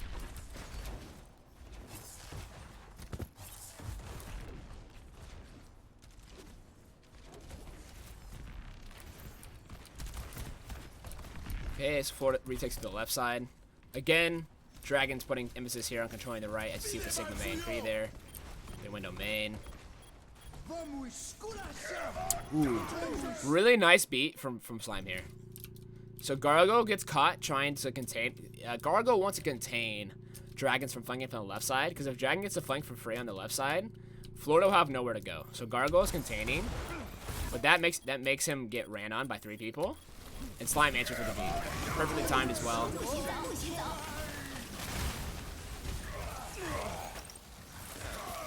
So, Florida did drop basically a lot of ults there to try and win that fight, and I don't hate it. Dragons use more, so you'll take that if you're Florida. Dragons use Shatter, Flux, Beat, and Blizzard there. And then now Mayhem have a Flux of their own to recontest. So that's a nice fight there from Florida. Yo, what's up, Big Porion? How are you? So Lip starts with a High Noon for space. Maybe get a quick kill here.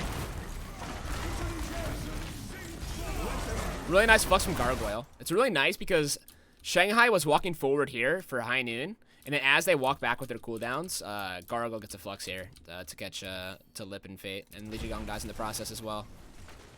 Forces out Lamp. They really can't use their window all that much either. Really nice from Gargoyle. Nice Flux. Activating the barrier.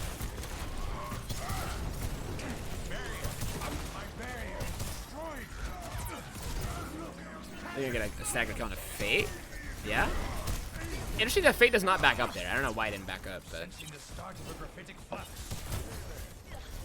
Barrier won't hold together.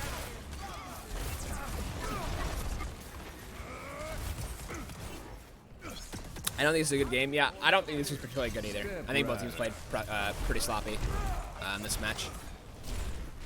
Barrier is unstable. Barrier in place. That is so... I don't want to say bad, but that's kind of unfortunate for Fate.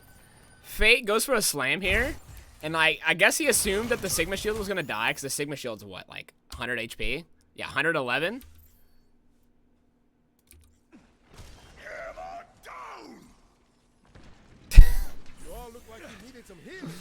Feels bad, man. Feels bad, man.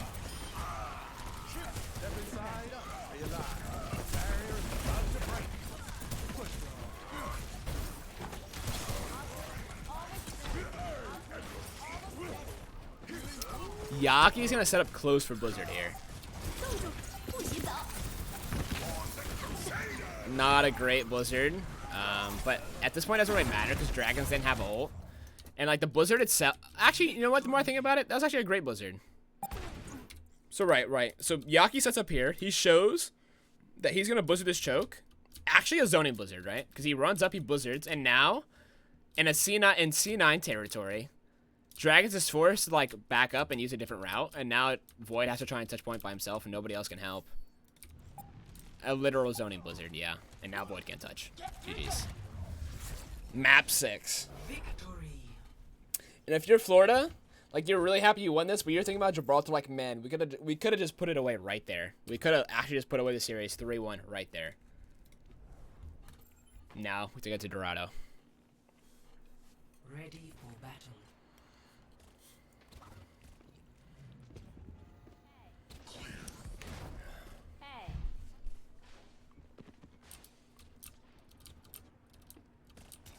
Attackers incoming in.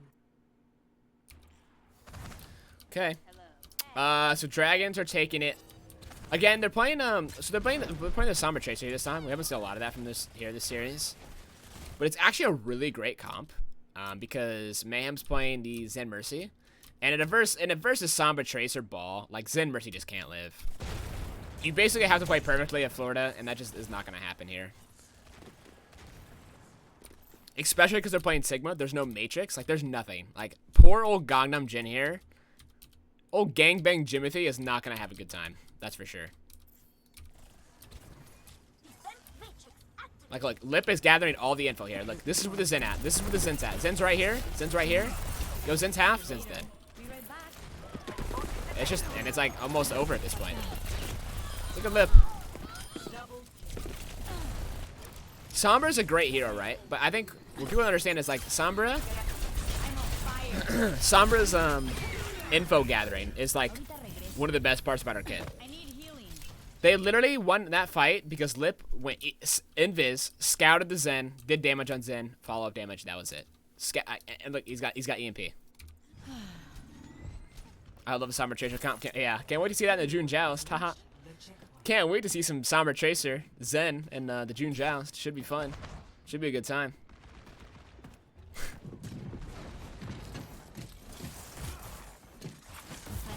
Oh, nice from Gargoyle scouting Lip there.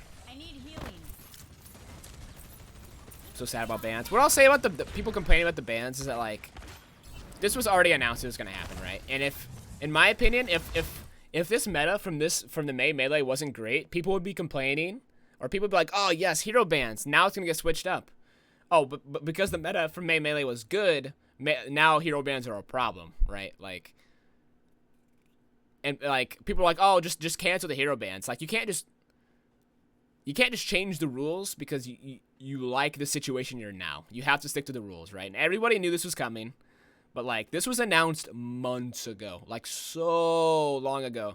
You can't just go in and say like, oh well, the meta's good now, so no hero bans. And the teams that were banking on hero bans were like, well, what the fuck? Where are the hero bans at?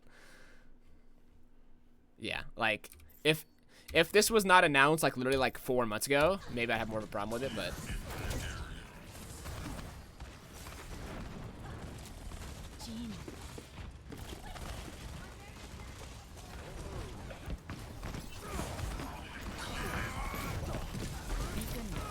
Yeah, contenders. Ooh, that's a nice EMP.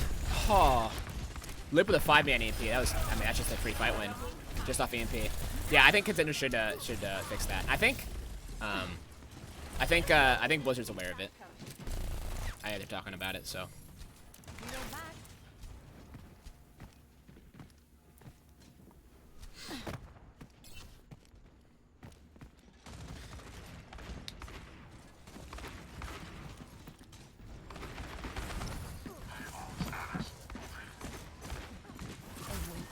Again, nice spy checking from Gargoyle. Gargoyle's playing it it's not playing Diva, but he's still finding a way to spy check Lip here. This is so good from Gargoyle.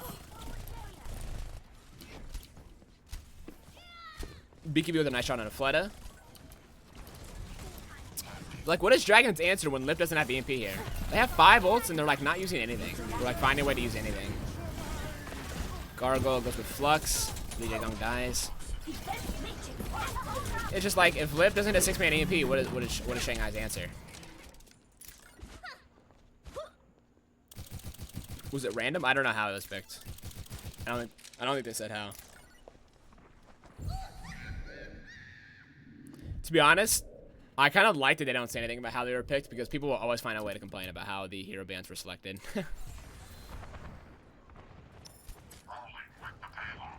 Oh, they did tell him? Yeah, well, I think the last time when it happened, people were like, oh, well.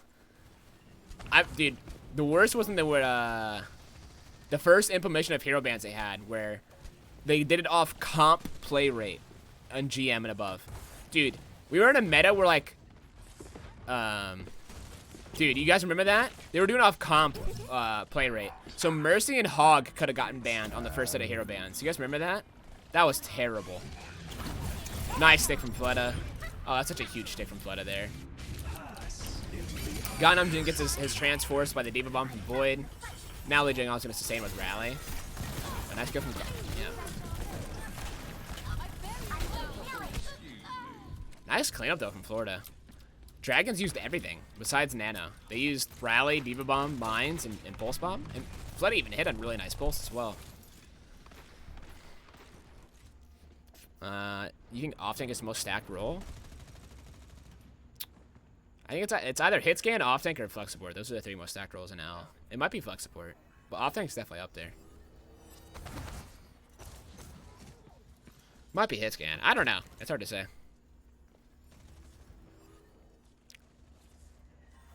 Okay, so Lip has another EMP. But it's very hard for Lip to EMP here, right? Because like look at the setup from Florida, right? So they have BQB here on the side angle. They have the supports back here. And they have the tanks and the Tracer over here. So, like, how does he decide who to EMP here? Does he, like, locate her up and risk dying and EMP the people up here? Does he locate her up here and try and EMP people back here and risk dying? Like, either way Lip was EMP, he risks dying. And I think he decides to go for backline here. Someone get that payload moving. He somehow okay, and then he switches and he goes for the tanks. I don't know. Nice swatch. I mean, switch. Did not hesitate to switch to the tank, so nice EMP from Lip. Oh, nice bash. Really nice bash from Lee Gong. Cancels Yaki's pulse. Lee Gong would have died too. So again, back-to-back fights. Well, not back-to-back, but two fights in a row. 1 fight in a row that came off of Lip's EMPs here.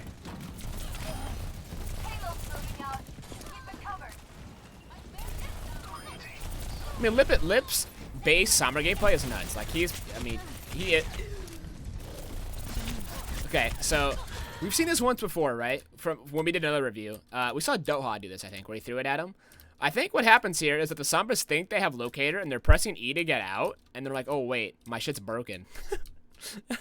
And they die.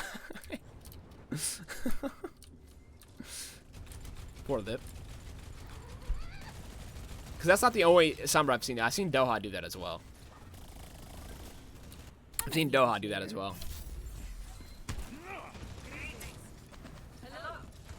Where's BQB's model? There we go. Dude, BQB's got a set of nuts on him, dude. That's all I can say. BQB's got a set of nuts on him because he just rolls in. The man does not care. When he's playing McCree, the man does not give a fuck.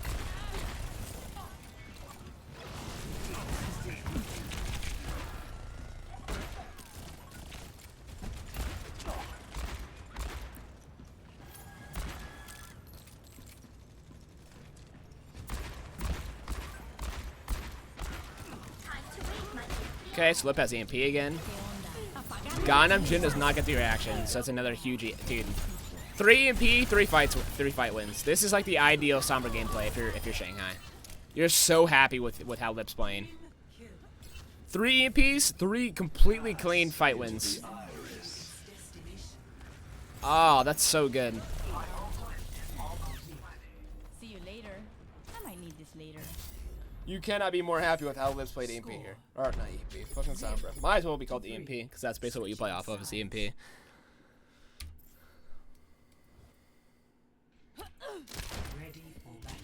And now on defense, you don't really play the Sombra. You play for more like a default like hit scan character, and you play Lip in the Ash. So makes sense from Shanghai here.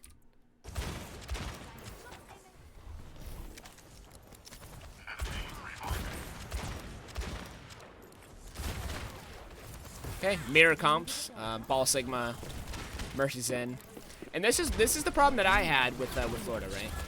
So you saw something. You saw Florida ran out with the same comp last as Shanghai did, right? They played this comp on defense, and instead of like doing what Shanghai did and answered with a better comp, a better dive, and killing Izayaki, they don't really have that option, or like they didn't want to exercise that option, and they don't have the dive. They have to play a mirror. So like inherently, like Florida's been out-comped this game, even though they're playing fine comps.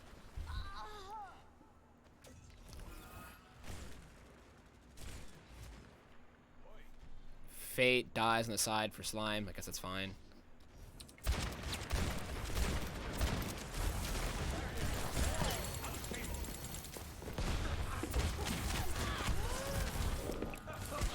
My internet cut out, so I missed it. What do you think of second point?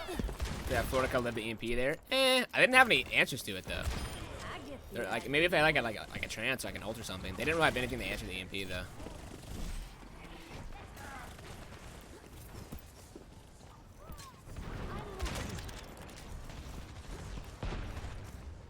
I mean, it's been a minute and a half, and Florida hasn't really done anything yet. Florida's not even in a position to do anything.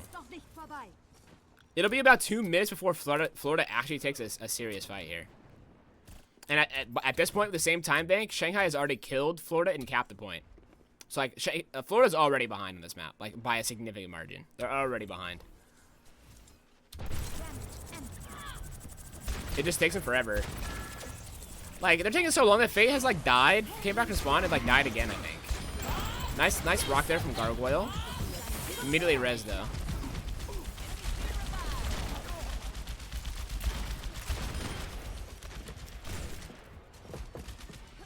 So they do get a good approach on first point. But Fate has literally bought, like, 10 to 15 seconds on this card. So now Shanghai might actually get a serious recontest here. Especially if Lip lives here. No, Lip just dies. Okay, Lip dies. Alright, nice take from Mayhem. That was good, good split angle. Gargoyle came from the left side and rocked Void there and allowed Void to get immediately picked off.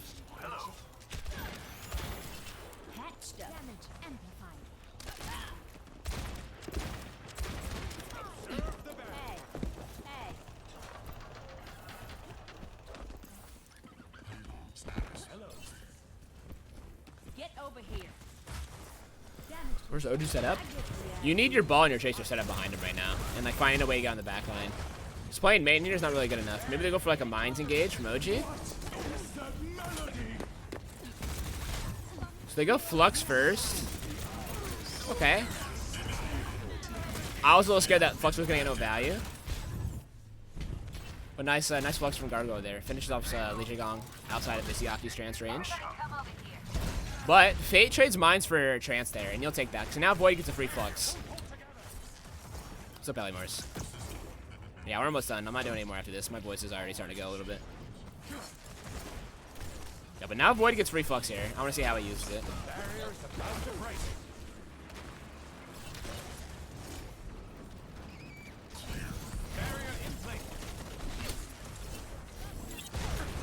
But it's like Florida's been sitting here for like 20 or 30 seconds and actually just poking, hoping.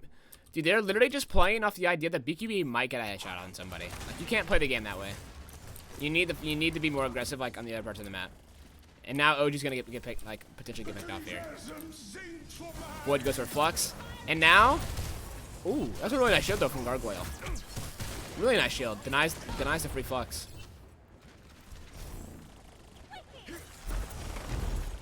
Yeah, I'm glad you like the Divider use Ilios. I'm glad you like him, dude. Appreciate having you guys around.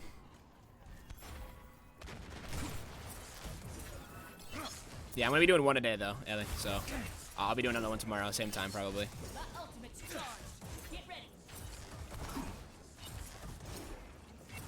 It's just like Florida's been sitting here for like a minute to a minute and a half on this side, and what have they really been accomplishing? Charging ults, like. Gargoyle's 40 on another ult. He used it like forever ago, and he's only 40 on another. Ganamji gets a nice kill on the Izayaki caught on the side, but he's likely to get rezzed here. So like, yeah, they're patient and they win fights, but the problem is when you get capped with a minute 12 on Dorado, and Dorado is one of the hardest maps to cap in the game, you gotta find a way to win faster than this. Like, Everybody remember this kill, right? This is actually a series-winning Mercy kill here. Actually series-winning. If Yaki kills Li Gong here, I think Yaki caps it. They probably cap the map. But instead, Li Gong kills Yaki and gets the res on the lip, and now Lip's in a power position with Bob. This Mercy, dude, it cannot be understood how important that kill it was from Li Gong. Absolutely a nuts play. Like, now, oh, nice shots from Lip. Now, I mean, Florida's just back to square one. They have no positioning, no ults, nothing. And at this point, it's just over. Like, it took Florida like 3 minutes just to get into a fight of this caliber, and now they're getting outplayed. Like, it's just over at this point. Did you know Void is 24 years old? Did you know I'm 24 years old? Wait. Wait, what's going on here? Wait. So, Void kills Gangnam Jin. Where's everybody else here?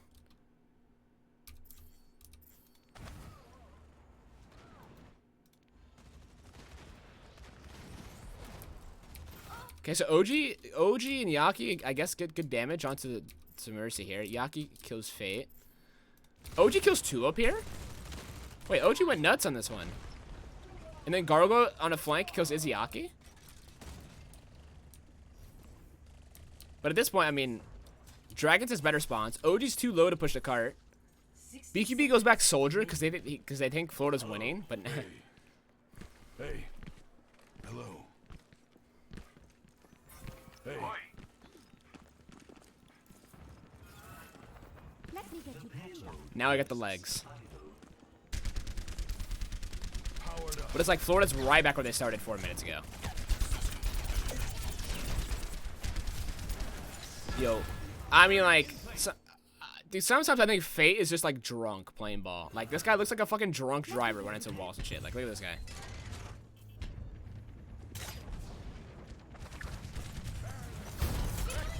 What am I looking at? What was the purpose of this? What was the purpose of that? Wait, is this where BQB beams fucking Li Gong here? Look at this. Watch this shit. Oh my god, he got beamed. Yeah, ah shit. Ah fuck. Ah fuck. What am I doing? So Yaki went in the backline there and pulsed Lip and forced Strand, so that was just kind of a Yaki carry there. And BKB also beamed Li Gong out of this guy. 10 seconds.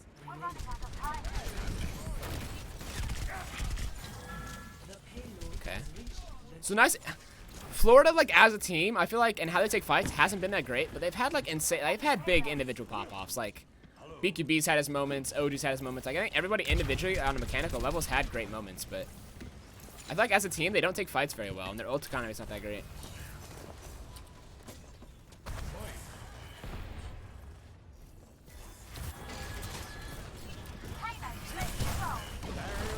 OG tries to go up top, he gets rocked, so nice rocking Void, forces the OG out.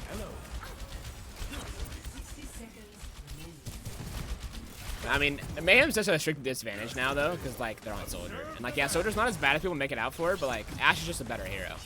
It's not that Soldier's a bad hero, it's just that the other hits against the game are just better.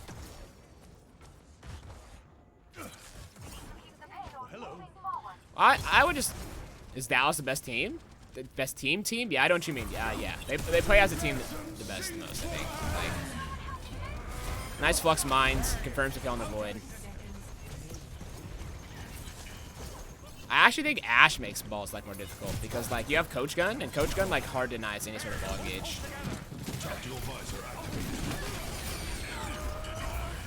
It's a nice way to use the visor though. So the visor with BQB and the send on the side here. But at this point, all like Void is trying to do here with this Flux is like force ults. And Fate gets a trade onto OG. And Fate lives as well. Oh, I fucking remember this. This was so nuts. Dude, Fleda's pulse on the slime here, and Li Gong's kill on Yaki's Tracer was actually like just map winning plays, both in their own right. So now Void dies to BKB. Yeah, dude, this last fight was so crazy. Yaki comes back. Florida's down like 3v6. Look at this. half a clip in his gun. Fled at almost full HP. Clips him. Sticks break. 2k. Gets Lip to half. Almost kills Lip. Yaki tried so hard here at the end. And now it's just Slime. Yeah, like, watching this series, like, both teams really didn't play that great on a team level. There was a ton of individual mistakes, but, like, this was just a series of, like, individual pop-offs. That's all it was. Like, Florida, most of their map wins were, like, off the back of my head, were, like, off of individual plays. And, like, Shanghai there won off of, like, 2 individual plays. I don't think these teams, like, relatively, like, didn't play that great as a team. The Floodistic was game-winning for sure.